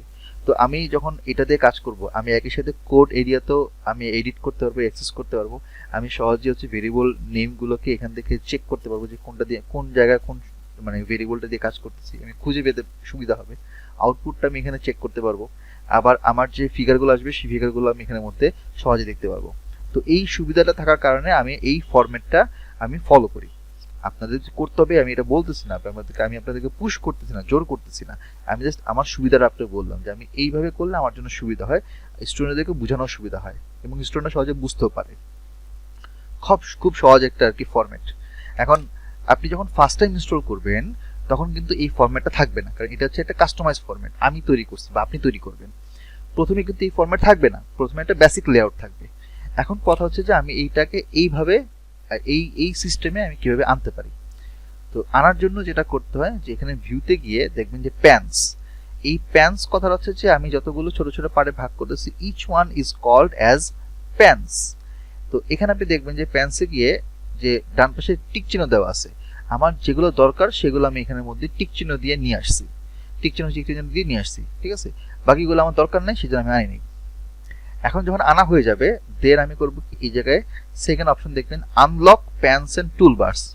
আপনার এগুলো যে প্যান্স এবং ছোট ছোট টুলবার গুলো আছে এগুলো আপনি আনলক করবেন। এই যে আমি যখন আনলক করব তখন দেখবেন যে এই চারটা ঘর যেহেতু দেখতে পাচ্ছেন উপরে এখানে একটা আইকন দেখবেন, যে আইকনের উপর মাউস নিয়ে গেলে আপনি একটা হাতের অপশন পাবেন। এই হাতের অপশনটা সুবিধা হবে কি যে আপনি মাউসে লেফট ক্লিক করে টেনে ডানে বায়ে উপরে নিচে বসাতে পারবেন। এইভাবে আপনি আপনার সুবিধা মতো জিনিসগুলোকে ডানে বায়ে টেনে বসানোর পরে যখন দেখবেন যে হ্যাঁ ওকে ফাইন, এটা যেখানে যেখানে যেখানে যাওয়া বসা দরকার বসায় ফেলছি, আপনি এখানে ভিউতে গিয়ে আবার লক করে দিবেন। এখন আর এটা মুভ হবে না, শুধুমাত্র বর্ডার এরিয়াটা ডানে বায়ে এবং উপরে নিচে মুভ হবে, বাট এই পুরো ঘরটা চেঞ্জ হবে না। লক করে দিচ্ছেন। তো চাইলে এই ফরম্যাট ইউজ করতে পারেন, নাও করতে পারেন, ইটস আপ টু ইউ।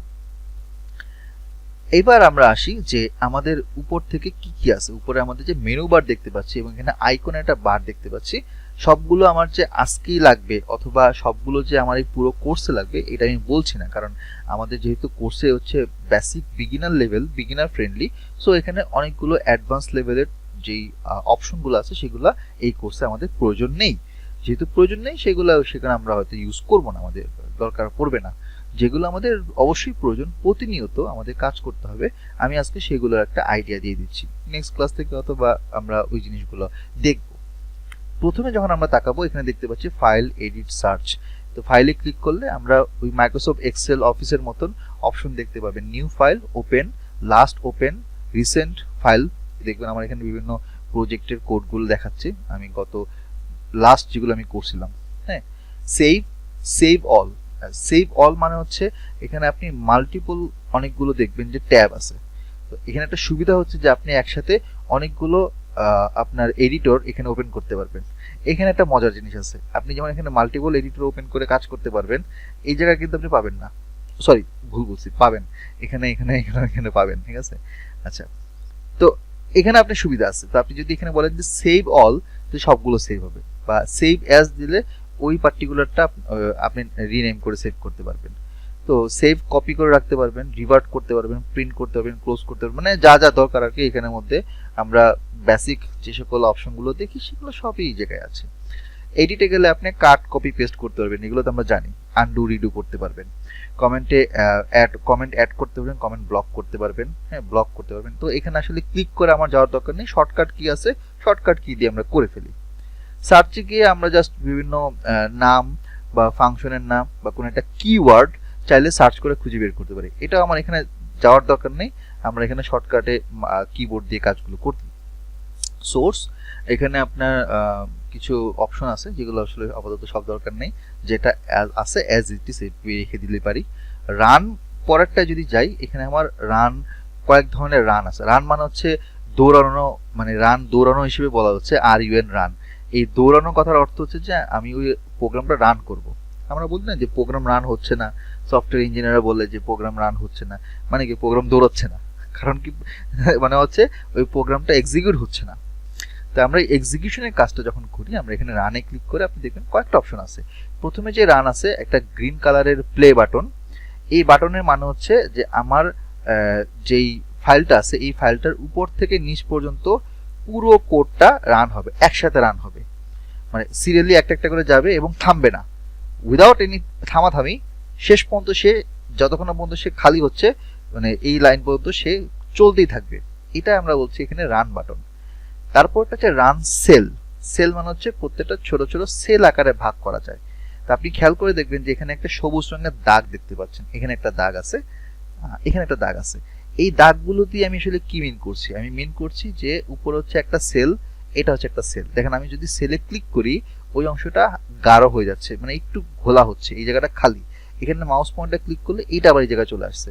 তো আপনি ক্লিক করলে আপনি ওই সেলগুলো উপর গিয়ে ওইটা যদি আপনি রান করেন, শুধুমাত্র ওই পার্টিকুলার সেলটাই রান হবে, পুরোটা রান হবে না, পার্ট বাই পার্ট রান হবে। আর সেল তৈরি করা খুবই ইজি, যে কোনো লাইনে আপনি সেল তৈরি করতে পারবেন। জাস্ট শুধুমাত্র ওই লাইনে গিয়ে লিখবেন হ্যাশ অ্যান্ড দুইটা পার্সেন্টেজ, খুবই সহজ। জাস্ট আপনি এখানের মধ্যে লিখবেন, মানে যখন আপনি যে লাইনটা রান করবেন ওই লাইনের শুরুতে আপনি লিখবেন একটা হ্যাশ আর দুইটা হচ্ছে এখানের মধ্যে পার্সেন্টেজ। তাতে আপনি দেখবেন খুব সহজেই অটোমেটিক্যালি একটা লাইন তৈরি হয়ে গেছে। পরের লাইনে আপনাকে লিখার জন্য বা নতুন সেল তৈরি করে আপনাকে বলবো যে হ্যাঁ আপনি এই সেলে লিখেন। আচ্ছা, এছাড়া হচ্ছে রান সেল ইন অ্যাডভান্স, মানে এটা হচ্ছে একটা সেল রান করবে, পরের সেলে গিয়ে আবার রেডি হবে রান করার জন্য। তারপর আপনি আবার ক্লিক করেন, এটা রান হয়ে পরের লাইনে গিয়ে আবার পরের সেল রেডি হবে রান হওয়ার জন্য। আচ্ছা, এরকম কিছু অপশন আছে। Run current line, run selected line, মানে আপনি চাইলে হচ্ছে শুধুমাত্র এই অংশটুকু মাউস দিয়ে টেনে এই অংশটুকু রান করতে পারবেন। যেখানে দেখবেন একটা লম্বা আই একটা সাইন আছে, যেটা আমরা মাইক্রোসফট ওয়ার্ডে লেখার সময় দেখবেন যে একটা আই পিপ পিপ পিপ পিপ করে না, ওই হচ্ছে আইকনটা এই জায়গায়। তার মানে আপনি এই আইকনটা দিয়ে যে অংশটুকু এখানে বোল্ড করেছেন, শুধু ওই অংশটুকু রান করতে পারবেন, রান হবে আর কি। এইগুলো হচ্ছে রানের হিসাব। এবার যে ডিবাগ, এগুলো আপাতত এখন দরকার নেই। কনসোল, এগুলো আপাতত এখন দরকার নেই, এগুলো প্রজেক্ট এগুলো দরকার নেই।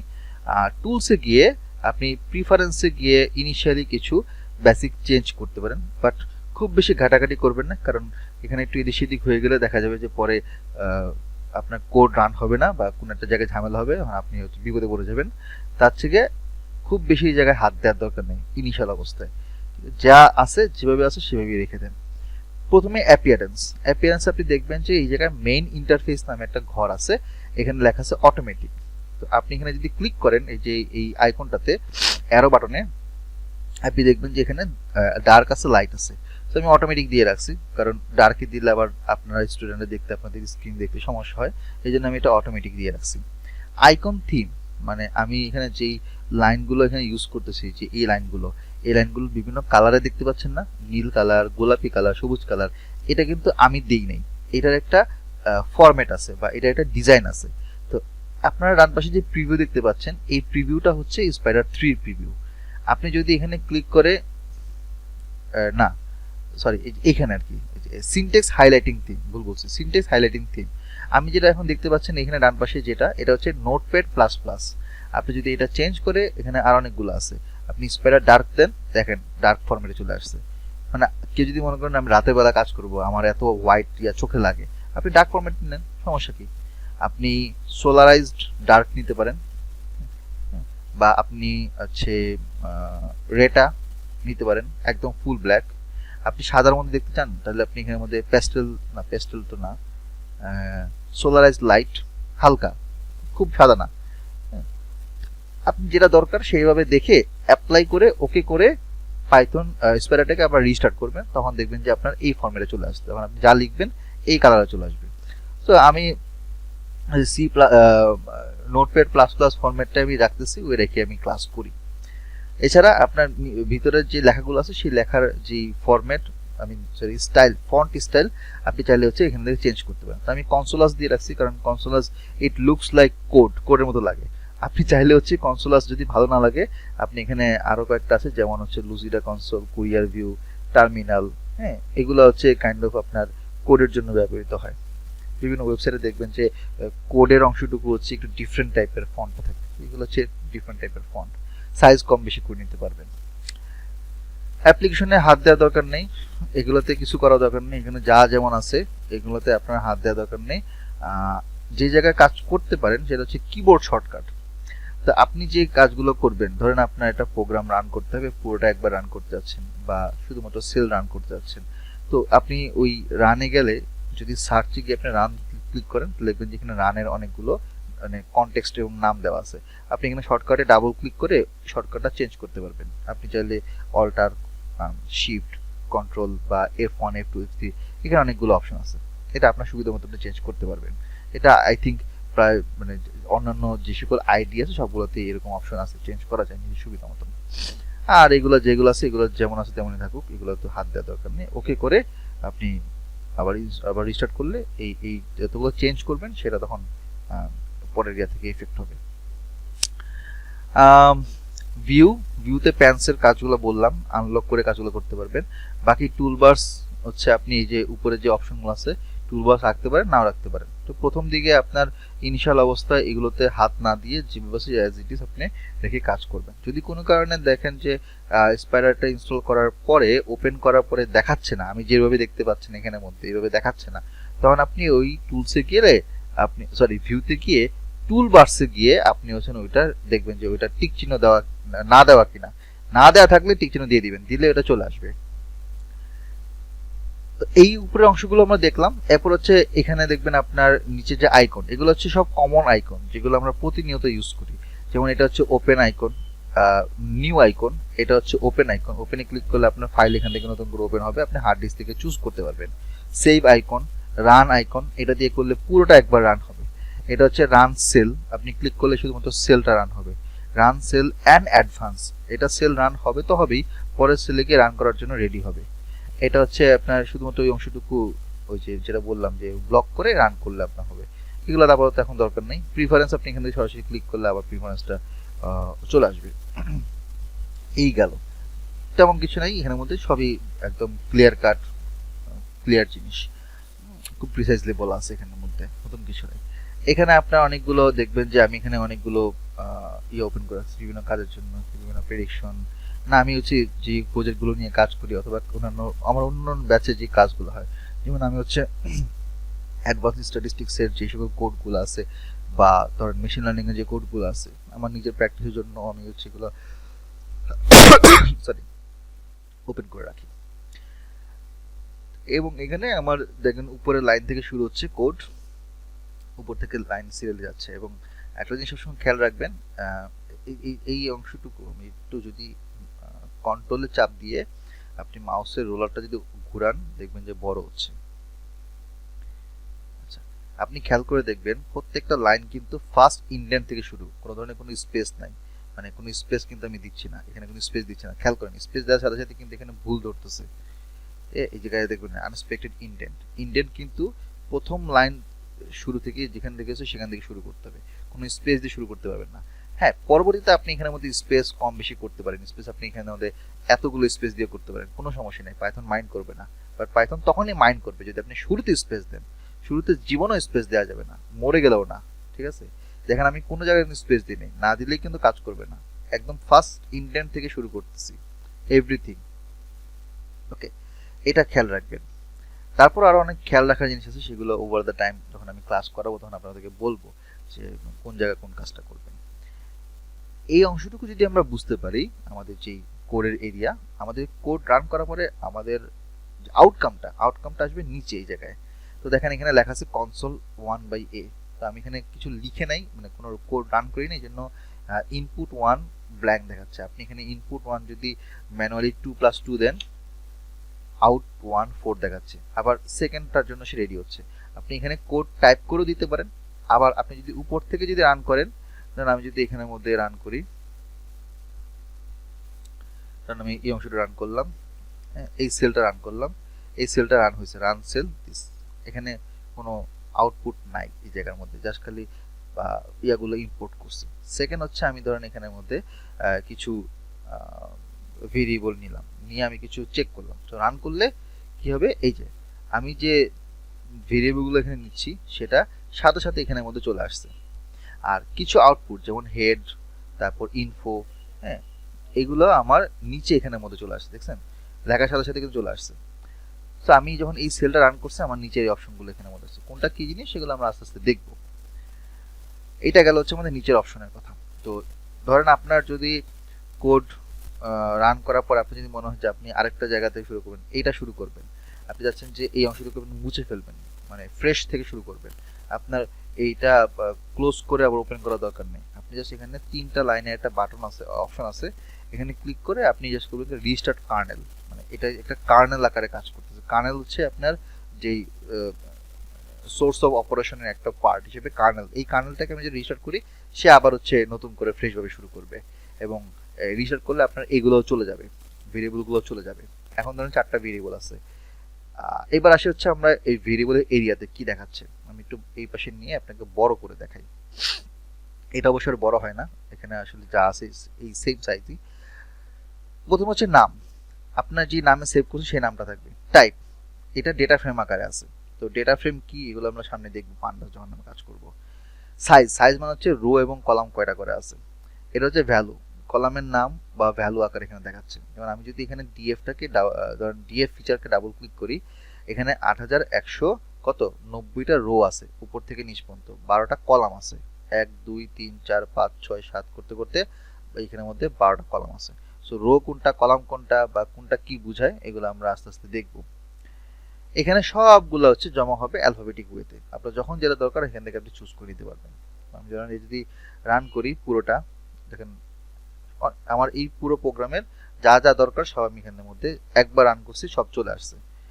আর সাথে সাথে খেয়াল করে দেখেন এখানের মধ্যে কিছু ফিগারও চলে আসছে, ঠিক আছে, দেখেন এই ফিগারগুলো, এটা হচ্ছে আমাদের প্লট এরিয়া। তা আমি যা যা এখানের মধ্যে কোড রান করছি, মানে এখানের মধ্যে যেই অ্যানালাইসিসগুলো করছি, যেই ভ্যালুগুলো দেখছি সেগুলো কিন্তু আপনার ক্যালকুলেশন করে এখানে দেখাচ্ছে।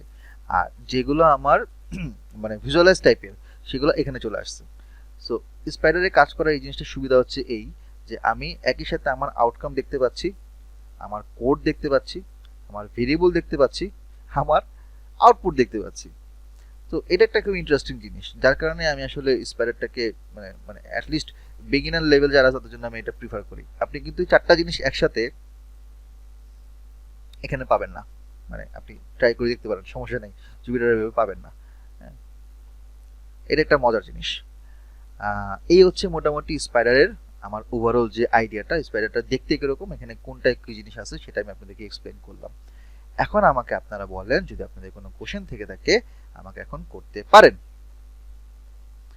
দেখতে পাচ্ছি এখানে 12 জন আছেন, শুরুতে ছিল মোটামুটি 20 জন। আচ্ছা, ভাইয়া, আমি যখনই ওইখানে কোনো চেঞ্জ আনবো সাথে সাথে আমাকে রিফ্রেশ দিতে হবে? আপনি প্রিফারেন্স থেকে যখন কোনো চেঞ্জ করবেন, ফন্ট চেঞ্জ করবেন, ডিজাইন চেঞ্জ করবেন, আপনি অ্যাপ্লাই করে ওকে করার পরে পাইথনটা ক্লোজ করে দিবেন, ক্লোজ করে আপনি নতুন করে আপনি পাইথনটাকে ওপেন করবেন ডেস্কটপ থেকে, বা আপনার ওই আইকন থেকে ক্লিক করে স্টার্ট বাটন থেকে আবার নতুন করে ওপেন করবেন। আচ্ছা ঠিক আছে, বুঝলাম। আর কারো কোনো কোশ্চেন? তানভীর আলম, মির্জা হামিম, নাজিন সুলতানা, রিগান, কাজী সিয়াম, অনেকে আছেন, বলেন কোনো কোশ্চেন থাকলে করতে পারেন।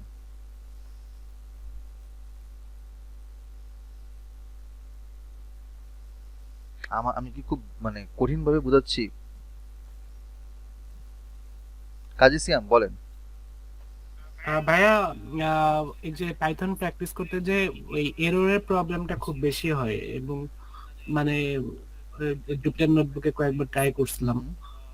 তো এই যে এখানে যে আমরা মানে কোড ঠিকঠাক দিচ্ছি কিন্তু এরর আসে, এর জন্য আর না, কি কোড পরে ঠিকঠাক কন্টিনিউ থাকলে করি তো না। এরর আসার কথা না ভাইয়া, করে নিশ্চয়ই কোনো ভুল আছে যার কারণে এরর আসতেছে।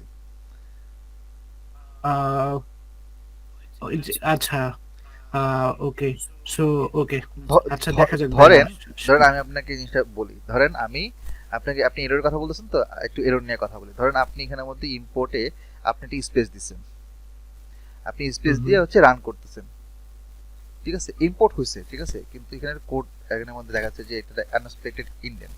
আচ্ছা, ধরে নিলাম যে এটা কোনো সমস্যা না। আপনি ধরেন এখানে লেটস সে এখানে একটা ডিকশনারির ভিতরে আপনি কোলনটা দেন নাই, কোলনটা দিতে ভুল করছেন, খেয়াল নাই আপনার, আপনি রান করলেন, এখানে কি বলবে? Syntax error. এখন সিনট্যাক্স এররটা কি? সিনট্যাক্স এরর তখনই হয় যখন আপনি colon, semicolon, bracket, first bracket, second bracket, equal to, greater than, less than এই ধরনের আইকনগুলো দিতে আপনি ভুল করবেন, তখন সিনট্যাক্স এরর দেখায়। আচ্ছা, ওকে। এইভাবে ধরেন আমি যদি সিনট্যাক্স, আমি ধরেন মনে করেন আমি যদি বলেন পিডি, এটাকে যদি আমি কল না করি, শুধু ডেটা ফ্রেম দিই, এখানে কি বলছে যে এই জায়গার মধ্যে নেম এরর, তার মানে অবশ্যই আমার নামে কোনো সমস্যা হয়েছে, নামের বানানে কোনো সমস্যা হয়েছে, বা আমি হচ্ছে কোনো একটা এই নামটাকে বা এই ভেরিয়েবল নামটা হয়তো কোথাও ডিফাইন করি নাই, যেহেতু বলছে যে data frame is not defined, তার মানে আমার অবশ্যই এখানে কি করতে হবে? ডিফাইন করে নিতে হবে। এরকম এররের টাইপ আছে, যে কোন জায়গায় কোন এররটা আসে এটা কাজ করতে গেলে বোঝা যায়, মিস হইলে বোঝা যায়। বেশিরভাগ ক্ষেত্রে আমরা আসলে মানে যারা কিনা আমরা বিগিনার লেভেলে আছি, আমরা আসলে ওই কমা, সেমিকোলন এগুলো দিতে ভুল করি। আমরা ছোটবেলায় মনে আছে যে আমরা হচ্ছে যখন গ্রামার শিখতাম বা আমরা যখন এসে বা রচনা লিখতাম, বাক্য লিখতাম, আমাদের টিচার আমাদের ধুমধাম মার দিত, ঠিক আছে, বেতের বাড়ি দিত। কেন? আমরা কমা, দাড়ি কমা, সেমিকোলন আমরা ভুল করতাম। দেখা যায় দাড়ি না দেওয়ার কারণে দুইটা সেন্টেন্স এক হয়ে গেছে, কমা না দেওয়ার কারণে অর্থ চেঞ্জ হয়ে যাচ্ছে, তাই না? বিষয়টা হচ্ছে এরকম যে এগুলো হচ্ছে আমাদের সিনট্যাক্স এরর। বা আমি যদি মনে করেন এখানের মধ্যে প্রিন্টের ধরেন পিটাকে বাদ দিয়ে দিলাম, ভুলে আমি প্রিন্টের পিটা লিখি নাই, রান করি, এখানে বলবে কিন্তু আবার সেম নেম এরর, মানে এই নামটাতে কোনো একটা সমস্যা হচ্ছে, যে print is not defined, something is wrong, so এটা আবার প্রিন্ট হবে। নেমটাই হচ্ছে এখানে সিনট্যাক্স আর নেমটাই আসলে বেশি বেশি হয়। এছাড়া আরো কিছু জিনিস থাকে, যেমন ধরেন আমি এখানের মধ্যে এই থার্ড ব্র্যাকেট দিলাম না, আমাকে কি এরর দেখাবে? সিনট্যাক্স এরর দেখাবে। দেখেন সিনট্যাক্স এরর দেখাচ্ছে, ইনকমপ্লিট ইনপুট, ইনপুটটা ইনকমপ্লিট হয় নাই। ওকে। তো এখানে সিনট্যাক্স আর অনেক ধরনের হয়। সিনট্যাক্সটা কি ধরনের সিনট্যাক্স হয় বা এটার মিনিংটা কি, এটা চাইলে আপনি এই অংশটুকু কপি করে আপনি গুগলে সার্চ করলেও পেয়ে যাবেন, এটা এমন কঠিন কিছু না। আচ্ছা, ধরুন আমি আপনাকে যদি একটু বলি যে টাইপস অফ, আমি ধরেন আমি বললাম যে types of error in Python. আচ্ছা, syntax error, index error, name error, run time error, এগুলা আপনি এখানে যদি ক্লিক করেন সে আপনাকে বলবে যে সিনট্যাক্স এররটা কি, কোথায় হয়, এক্সাম্পলও দিয়ে দিচ্ছে। ইন্ডেক্স এররটা কোথায় হয়, এক্সাম্পল দিয়ে দিচ্ছে, দেখে নেন। নেম এররটা কোথায় হয়, দেখে নিছে। অ্যাটলিস্ট এই জিনিসটা তো আমার বলা লাগবে না, আপনি নিজে বুঝতে পারবেন কি এরর, ঠিক আছে, কি এররটা কি, কোথায় হচ্ছে।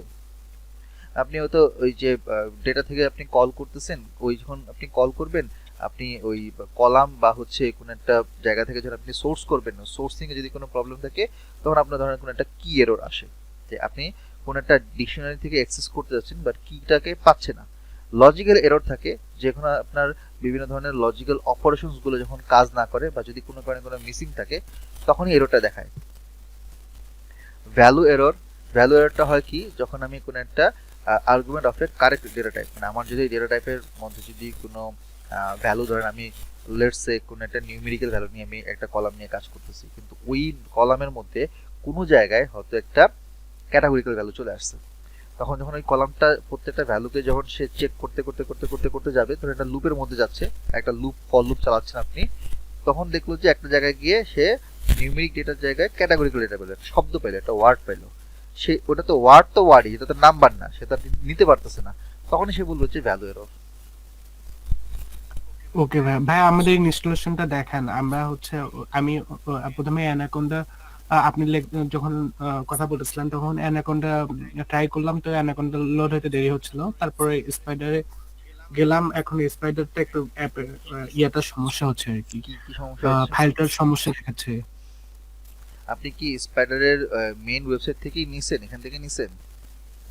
হ্যাঁ, স্পাইডার id.org। এখান থেকে নিছেন, সমস্যা তো হওয়ার কথা হ্যাঁ না। হ্যাঁ, এটা লেখা দেখাচ্ছে যে হচ্ছে হলো ওই যে ফাইলটা isn't commonly downloaded, make sure you trust this before you open it. আচ্ছা, তাহলে আপনি একটা কাজ করেন, আপনি এটা হয়তো সামটাইমস এই ধরনের কিছু যদি প্রবলেম হয়ে থাকে, আপনি এটা অ্যাভয়েড করে আপনি ইয়া থেকে অ্যানাকোন্ডা থেকে নেন, কারণ অ্যানাকোন্ডাটা হচ্ছে আপনার যেহেতু পিওর সোর্স, মেইন সোর্স, কারণ ওরা যদি ডিস্ট্রিবিউটর, যারা কিনা মেইন ডিস্ট্রিবিউটর, ওখান থেকে যদি ভুল হয় তাহলে তো কোম্পানি ডাউন হয়ে যাবে। মানে বুঝতে পারতে বিষয়টা যে এরা হচ্ছে মাদার কোম্পানি, তো মাদার কোম্পানি থেকে নেওয়া উচিত না। আপনি যখন ধরেন কুমিল্লার আপনি মনে করেন যে কুমিল্লার মাতৃভান্ডারের মিষ্টি খাবেন, আপনি তো আর উত্তরা থেকে গুলশান বানান থেকে মাতৃভান্ডার দিবেন না, আপনি ডাইরেক্ট যাবেন কুমিল্লা যেখানে মেইন সোর্স, ওখান থেকে আপনি নিয়ে আসবেন। তো বিষয়টা হচ্ছে এরকম যে আপনি থার্ড পার্টি অনেকেই এরকম সফটওয়্যার আলাদাভাবে ডাউনলোড করার অপশন আপনাকে দিবে, আপনি কেন রিস্ক নেবেন? হয়তো ইনস্টল করতে গিয়ে কোনো ফাইল হয়তো তারা নিল না বা ইনস্টল করলো না, পরে রান করতে গিয়ে দেখবেন যে আপনার কাজ করতেছে না, লাইব্রেরি কাজ করতেছে না, এই রিস্ক আমি কেন নিব? সময় আমার নষ্ট হচ্ছে না? আমার সময় তো দাম আছে, যে আমি এতক্ষণ ধরে ইনস্টল করতেছি, আমার পিসির উপর তো একটা প্রেশার পড়তেছে। ফাইন, এত কিছু যাওয়ার দরকার নেই, মেইন সোর্স হচ্ছে অ্যানাকোন্ডা, ওখান থেকে আমি নিয়ে আসবো, রিস্ক ফ্রি থাকলো। অ্যানাকোন্ডার ওয়েবসাইটে যে আগে অ্যানাকোন্ডা আবার ইনস্টল করতে হবে। হ্যাঁ, আপনি যেটা করবেন এই anaconda.org, ঠিক আছে, .org, এখানে যাওয়ার পরে ডাউনলোড অ্যানাকোন্ডা, ওকে। এটা ফ্রি ডাউনলোড, ঠিক আছে। তো আগে যেটা ছিল যে একটা সরাসরি লিংক থাকতো এই জায়গার মধ্যে, তো গত কয়েক মাস ধরে এক বছরের উপর হয়ে গেছে, আমি যেটা দেখি যে ওরা একটু চেঞ্জ করছে স্ট্র্যাটেজি, মানে ওদের মানে ডাউনলোড স্ট্র্যাটেজি। সেটা হচ্ছে যে ওরা আপনাকে বলবে যে আপনি আগে ইমেল অ্যাড্রেস দেন, ইমেল অ্যাড্রেস দিলে তো আমি যখন ধরেন স্কিপ পাওয়া যায়, স্কিপ রেজিস্ট্রেশন। হ্যাঁ, আমি যদি ধরেন এখানের মধ্যে দেই, দিয়ে যদি এগ্রি করে সাবমিট করি, ডাউনলোড করার জন্য আমাকে কি করবে যে ওই লিংক পাঠাই দিবে, ঠিক আছে। ধরেন আমি এখানের মধ্যে গেলাম, এখান থেকে আমি আপডেটসে গেলাম, একটু একটু রিফ্রেশ করে দেখবেন আপনি পাবেন একটা লিংক পাবেন, ঠিক আছে। এখানে আসতেছে না, যাই হোক। তো আপনি যেটা করবেন যে তখন আপনি ওই ওখান থেকে হচ্ছে আরে ওখান থেকে আপনি নিবেন। আর যদি মনে করেন কোনো কারণে ওখানে না পাচ্ছেন, সমস্যা নেই, আপনি এখান থেকে ডাউনলোড করে নেবেন। এই যে উইন্ডোজ ভার্সন আছে 64 বিট গ্রাফিক্যাল ইনস্টলার। ওকে ভাই, ভাইয়া সময় নিচ্ছে আর কি, আচ্ছা, লোড করতে সময় নিচ্ছে। আচ্ছা, হয়ে যাবে, মানে স্ট্রেট ফরওয়ার্ড ওয়ে আর কি। ওকে, ওকে আর ভাইয়া। কারো কোনো কোশ্চেন?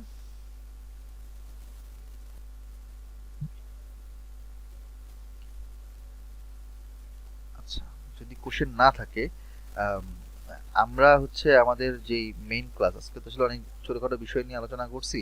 আম, তো আমরা আর কি আমাদের যেই কোডের মূল অংশটা, যেটা ফার্স্ট ক্লাস, যেটা আমাদের এই পাইথনের বেসিক, আমরা আর কি বেসিক থেকে আর কি শুরু করব। তো এইটা মূলত হচ্ছে এখানে আমরা বেসিক অংশে ফার্স্টে বিভিন্ন ধরনের অপারেটর নিয়ে কাজ করব, তারপরে আমরা বিভিন্ন অপারেটর পরে স্ট্রিং, লিস্ট, ডিকশনারি, বিভিন্ন ফাংশন, স্ট্রাকচার, মানে সোজা কথা বলতে গেলে আমরা একটা ল্যাঙ্গুয়েজের গ্রামার শিখবো সবার আগে। আপনি গ্রামার না শিখে তো লিখতে পারবেন না, ওই যে যেটা বলছিলাম শুরুতে, একটা এসে প্যারাগ্রাফ লিখতে পারবেন না। So you need some grammar. তা আমরা হচ্ছে যে ছোট ছোট কাজগুলো করব, ছোট ছোট পার্ট বাই পার্ট করবো। দেখেন আপনার প্রত্যেকটা ছোট ছোট কোড, আমি আপনাদেরকে প্রথম 2-3টা ক্লাস শুধুমাত্র ছোট ছোট ছোট ছোট ছোট ছোট অপারেশনগুলো করাবো, যাতে আপনারা অ্যাটলিস্ট প্রোগ্রামিং ল্যাঙ্গুয়েজের এসেন্সটা যেন বুঝতে পারেন, গ্রামারটা শিখতে পারেন। এটার জন্য আমার 2-3টা ক্লাস লাগবে শুরুতেই। এইগুলো করার পরে দেন আমরা আস্তে আস্তে হচ্ছে একটু বড় কাজের দিকে যাব, মানে হচ্ছে ওই যে মানে ছোট ছোট প্রবলেম সলভিং টাইপের কাজগুলোতে যাব। ওটার জন্য আমার মোটামুটি আরো 4-5টা ক্লাস লাগবে, এবং ওখানে আমরা ইডি এর কাজ করব, এক্সপ্লোরেটরি ডেটা অ্যানালাইসিস। এইগুলো করতে আমার যখন 8টা-9টা ক্লাস হবে, তারপর আমরা চলে যাব আমাদের ইয়াতে প্রজেক্টে চলে যাব। সো এটা হচ্ছে আমার মানে এই লার্নিং এর যে স্টেপগুলো আপনাদেরকে আমি শেয়ার করলাম। তো অনেক কথা বললাম, এখন বিষয়টা হচ্ছে যে অনেকেই ফর্ম ফিল আপ করছেন গত 3-4 দিনে, এবং অলরেডি এনরোলও করছেন, 6 জন এনরোল করছেন এখন পর্যন্ত। আর হয়তো দেখা যাবে যে মানে আমরা যদি এমনিতেই কম স্টুডেন্ট নিই, আপনারা যারা জানেন যে আমরা খুব কম স্টুডেন্ট নিয়ে হচ্ছে ক্লাসগুলো করাই, যাতে কিনা স্টুডেন্টের সাথে যেন সরাসরি একটা ইন্টারাকশন যেন থাকে। একসাথে 40-50 জন নিয়ে আমরা কখনো ক্লাস করাই না, তাতে আসলে হ্যাসেলটা বেশি হয়।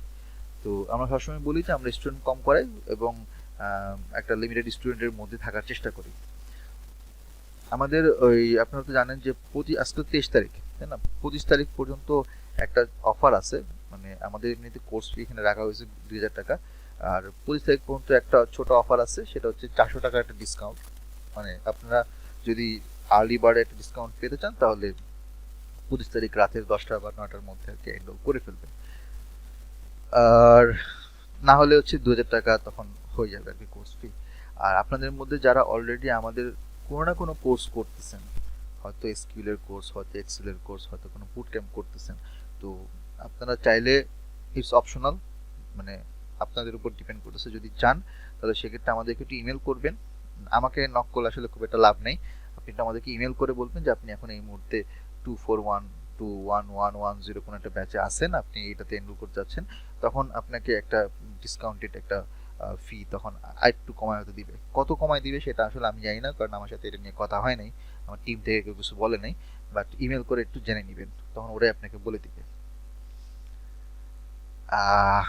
এখন কথা হচ্ছে যে আমি তো অনেক কথাই বললাম, আপনাদেরকে তাহলে একটু প্রশ্ন করি, আপনার বাকির একটু হাত নামায় নেন, রিয়াজ আহমেদ, দীপ চৌধুরী নিলে নামায় নেন। আমার প্রশ্নটা হচ্ছে এখন, সেটা হচ্ছে যে আপনারা কারা কারা ফর্ম ফিল আপ করছেন বা কারা এনরোল করবেন, করতে চাচ্ছেন বা করে ফেলবেন 2-1 দিনের মধ্যে, এরকম কেউ থাকলে একটু হাত তুলেন।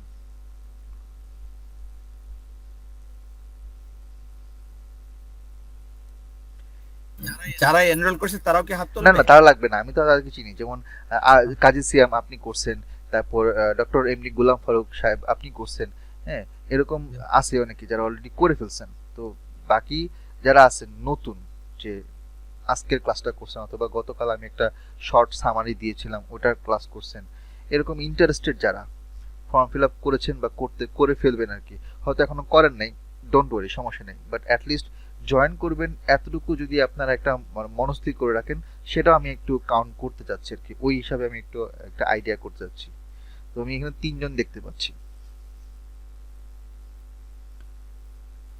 আচ্ছা, ঠিক আছে, নো প্রবলেম। বাকি আরো কয়েকজন হয়তো ফর্ম ফিল আপ করছেন, লিংক পেয়ে যাওয়ার কথা আর কি, কারণ আমাদের টিম থেকে আজকে দুপুরে আপনাদেরকে ইমেল করা হয়েছিল। আপনারা যারা ফর্ম ফিল আপ করছেন এখানে কেউ কি আছেন যারা ইমেল পান নাই? কারণ ইমেল কিন্তু সবাইকেই করা হয়েছিল আমাদের টিম থেকে, হচ্ছে মানে এহসান অথবা সৌরভ হয়তো ইমেল করছিল আপনাদেরকে। আচ্ছা, it's okay, no problem. So আমরা তাহলে এখন আজকে যদি আর কোনো কোশ্চেন না থাকে, আমরা আজকে একটু পজ দিতে পারি, যেহেতু আজকে একটা মাস্টার ক্লাস বলতে পারেন এবং ডিসকাশন এবং পুরো জিনিসটা আপনাদেরকে একটা আইডিয়া দিলাম। যদি এর বাইরে কোনো কোশ্চেন থাকে then we can discuss right now, আর না হলে আমরা আজকে আপাতত শেষ করতে পারি এখানের মধ্যে। আজকের ক্লাসের রেকর্ডিংটা কি পাওয়া জি, যাবে? পাওয়া যাবে, রেকর্ডিং হচ্ছে, ডোন্ট ওয়ারি। এই যে দেখেন, আপনার সামনেই দেখাচ্ছি, 1 মিনিট 1 ঘন্টা 17, হ্যাঁ, তো সমস্যা নেই, আপনি রেকর্ডিং পেয়ে যাবেন।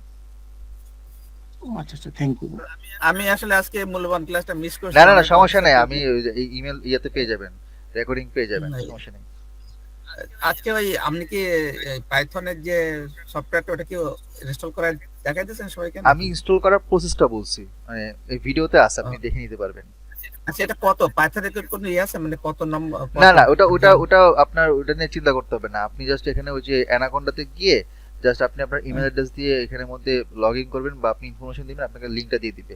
মানে ওরা এখানের মধ্যে আপডেট ভার্সন যেটা পাইথন 3.12 এটা দিয়ে রাখছে, এখানে অন্য কোনো লিঙ্ক নাই। সো আপনি কোনো মানে আপনি কনফিউজড হওয়ার কোনো চান্স নাই, ওরা আপডেটটা দিয়ে রাখছে এখানের মধ্যে। যখন মনে করেন অ্যানাকোন্ডা 3.13 আসবে তখন ওরা 3.13 দিয়ে রাখবে, তো ওরা আপডেটেড লিঙ্কটা দিয়ে রাখে। আচ্ছা, আপনি কি এটা করছেন 3.12 করাবেন, তাই তো? এটা আসলে কি, এটা কোনো ম্যাটার করে না। যেমন আমার যদি আমি যে স্পাইডারটা করাচ্ছি আর আমি যেটা করাচ্ছি, আমি যদি আপনাকে দেখাই যে অ্যাবাউট স্পাইডার, এটা হচ্ছে 5.4.3 মানে স্পাইডারের আইডি নাম্বার, আর পাইথন হচ্ছে পাইথন ল্যাঙ্গুয়েজের নাম্বার, সিরিয়াল নাম্বার হচ্ছে আপডেট নাম্বার 3.11, তো 11.7। So it doesn't matter, 3.1 to 11 doesn't matter, কোনো সমস্যা হয় না। আপনি স্পাইডারে যেমন আমি এখন 5.4.3 করাচ্ছি না, এটা কিন্তু ওল্ড ভার্সন, এখন কিন্তু স্পাইডার 5.4.3 নাই কিন্তু। আমি যদি আপনাদেরকে একটু দেখাই যে, আমি জানি না এখানের মধ্যে লেখা আছে কিনা, থাকার কথা আর কি, রিলিজ পেজ অন গিটহাব, গিটহাবেও রিলিজ পেজ 6. দেখেন পাইথন 6.02 চলতেছে, এটা লেটেস্টটা, বাট আমার কিন্তু প্রবলেম না হচ্ছে না, আমি কিন্তু ঠিকই আমার কাজ চালা নিতে পারছি। সো এটা অ্যাকচুয়ালি খুব একটা ম্যাটার করে না।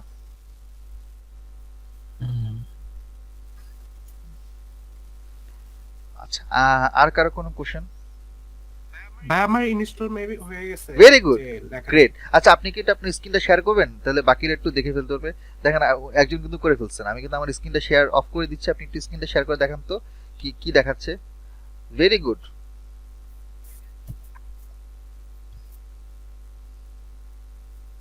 এখন কি শো করতেছে ভাই? এখনো আসে নাই, আমি দেখতে পাচ্ছি না। আপনারা কি দেখতে পাচ্ছেন কাজী সিএম ভাইয়ের স্ক্রিনটা?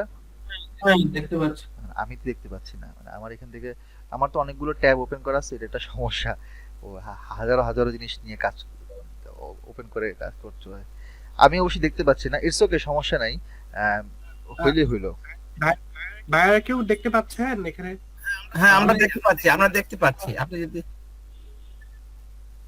ওকে, আমি ওই যে spiderid.org হ্যাঁ, হ্যাঁ। সাকিব ভাইয়া যেটা লিংকটা শেয়ার করছিল ওখান থেকে ডাউনলোড করে তারপরে এটা ইনস্টল করছি, হয়ে গেছে আর কি। ওকে ভাইয়া, আমি তাহলে স্টপ করব। হ্যাঁ, হ্যাঁ, সমস্যা নেই। আপনি ওই যে অ্যানাকোন্ডার ওখানে ওপেন করে দেন আপনি ওই যে স্পাইডারটা ইনস্টল করে হয়ে গেল। জাস্ট আপনি, আমি দেখতে পাচ্ছি না তো স্ক্রিনটা, আপনি ওই স্টেপে করে গেলে হয়ে যাবে। আর বেটার হয় যে আপনি স্পাইডারটা ইনস্টল করার আগে একবার রিস্টার্ট দিয়ে নিন, তারপরে অ্যানাকোন্ডা ওপেন করে স্পাইডার ইনস্টল করেন। আর স্পাইডার ইনস্টল করার পর আরেকবার রিস্টার্ট দিয়ে দিন, এক দুবার রিস্টার্ট নিয়ে নিন, তাহলে একটু ভালো হয় আর কি। মানে এটা আসলে এমন না যে করতেই হবে, কয়েকজনের পিসিতে একটু প্রবলেম হয় আর কি। তখন আমি যখন বলি যে একটু এইভাবে করেন তখন এটা কাজ হয়ে যায়, এই জন্য বলে রাখলাম যে করে দেখতে পারেন। হার্ডওয়্যার জনিত কোনো একটা টুকটাক প্রবলেম হইতে পারে আর কি, আই ডোন্ট নো। এটা আসলে খুব কম, এটা এমন না যে সবার ক্ষেত্রেই হয়, রেয়ার কেস। ওকে, ঠিক আছে তাহলে। আগামীকাল কি কোনো ক্লাস আছে না আপনাদের? না, আগামীকাল আমার অন্য ব্যাচের ক্লাস আছে। আচ্ছা, আর তাহলে নেক্সট ক্লাস হবে আমাদের সোমবার দিন। শিডিউলটা হচ্ছে সোমবার। সোমবার এবং বৃহস্পতিবার, সপ্তাহে 2 দিন হবে। জি, জি। আর এটা টোটাল 12টা ক্লাস হবে। 12টা ক্লাসে যদি না হয় দরকার হলে আমি একটা এক্সট্রা ক্লাস নেব, কোনো প্রবলেম নাই। তো আমি যদি ওইভাবে হিসাব করি তাহলে আমাদের ক্লাস শুরু হবে ইনশাল্লাহ এই মাসের 25 তারিখে। 25, তারপরে সেকেন্ড ক্লাস হবে 28। তো 28, 5, 12, 19, 4 দুগুণে 8, 10, 12। জানুয়ারিতে ইনশাল্লাহ এই ব্যাচ যদি আমরা শুরু করি এবং যদি মাঝখানে কোনো গ্যাপ না হয়, হোপফুলি আমরা জানুয়ারির 2 তারিখে অথবা জানুয়ারির 6 তারিখে আমাদের ব্যাচ শেষ হবে। ওকে। ভাইয়া আমার কি একটু প্রশ্ন ছিল, মানে হ্যাঁ, বলেন। আমার তো একটু টাইম কনফ্লিক্ট আছে, তো আমি জানতে চাচ্ছিলাম ক্লাসটা কখন শুরু হবে বাংলাদেশ time? বাংলাদেশ টাইমে এখন হচ্ছে একটু শীতের সময়, তো আমি একটু আধা ঘন্টা আগায় নিয়ে আসছি। আমাদের রেগুলার টাইম অন্যান্য ব্যাচে 9:30 হয়, আমি 9টা থেকে করাবো। আচ্ছা, ওকে। আর ক্লাসের টাইম লেন্থটা কখন, মানে 9টা থেকে কি আমাদের কোনো এক্সাক্ট টাইম ফ্রেম আছে যে এটা ওই সময় শেষ হয়ে যাবে? আমরা আমরা Exact. সব মেন্টর হচ্ছে অন অ্যান এভারেজ 1.5 ঘন্টা ক্লাস নিই, 1.5 পৌনে 2 ঘন্টার মতো ক্লাস নিই। ওকে, ওকে। আচ্ছা, হ্যাঁ, না আর একটা হলো, আমার মতো হয়তো অনেকেই থাকতে পারে যারা হয়তো জানতে চাইতে পারে যে কিভাবে কোর্সটার জন্য এনরোল করবে, বা মানে হ্যাঁ, কোর্সের হ্যাঁ, জন্য কিভাবে ভালো কথা রেজিস্ট্রেশন। বলছেন। আমাদের পেজে আপনারা যারা আমাদের পেজ থেকে দেখছেন ওখানে, তো ওখানে দেখবেন যে আমাদের আমার ছবি দিয়ে যেই কোর্সের যে অ্যাডভার্টাইজটা দেওয়া আছে ওটার নিচে দেখবেন কমেন্টে একটা রেজিস্ট্রেশন ফর্ম আছে। আমি তারপরও রেজিস্ট্রেশন ফর্মটা আপনাদেরকে আমি গ্রুপে, হোয়াটসঅ্যাপ গ্রুপের মধ্যে দিয়ে রাখবো। তো ওই রেজিস্ট্রেশনটা যারা করছেন তাদের করার দরকার নেই। হ্যাঁ, আপনাদেরকে এহসান হয়তো কল দিছে, আমি ঠিক খেয়াল নেই, এহসানের সাথে আমার কথা হয় নাই। এহসান হয়তো কল দেওয়ার কথা আজকে অথবা গতকাল বা আজকে কল দেওয়ার কথা, না কল দিলে আমি বলবো আবার কল দেওয়ার জন্য। তো এহসান আপনাকে হচ্ছে বাকি প্রসিডিউরগুলো বলবে। পেমেন্টের আপনি চাইলে বিকাশ, রকেট, নগদে করতে পারেন। আপনাদেরকে একটা নাম্বার দেওয়া হবে, ওই নাম্বারটা থেকে এহসান বা আমাদের টিম থেকে কনফার্ম করবে, বা আমি হয়তো কনফার্ম করব। আর এটা ব্যাংক, অথবা আপনি চাইলে ব্যাংক অ্যাকাউন্টে ট্রান্সফার করতে পারেন, ওইটা বেসিক্যালি আমার একটা অ্যাকাউন্ট, তো ওই অ্যাকাউন্টের ইনফরমেশনটা আমরা দিয়ে দিব। So it's okay, it's fine, আপনি যে কোনোটা দিতে পারেন। এবং ওইটা কনফার্ম হয়ে যাওয়ার পরে আমরা আপনাকে হচ্ছে, যারা অলরেডি আমাদের 2413-তে আসেন তো আসেন, না থাকলে আপনাকে লিঙ্ক দিব, জয়েন করবেন। আরেকটা হচ্ছে আমাদের সব মেটেরিয়ালসগুলো প্রোভাইড করার জন্য আমরা প্রত্যেকটা ব্যাচের জন্য ইন্ডিভিজুয়াল কি বলে যে গুগল ক্লাসরুম আমরা ফলো করি। সো ওই পেইড স্টুডেন্টরা যারা পেইড পেমেন্ট করছেন তাদের গুগল ক্লাসরুমের লিঙ্কটা আমরা দিয়ে দিব।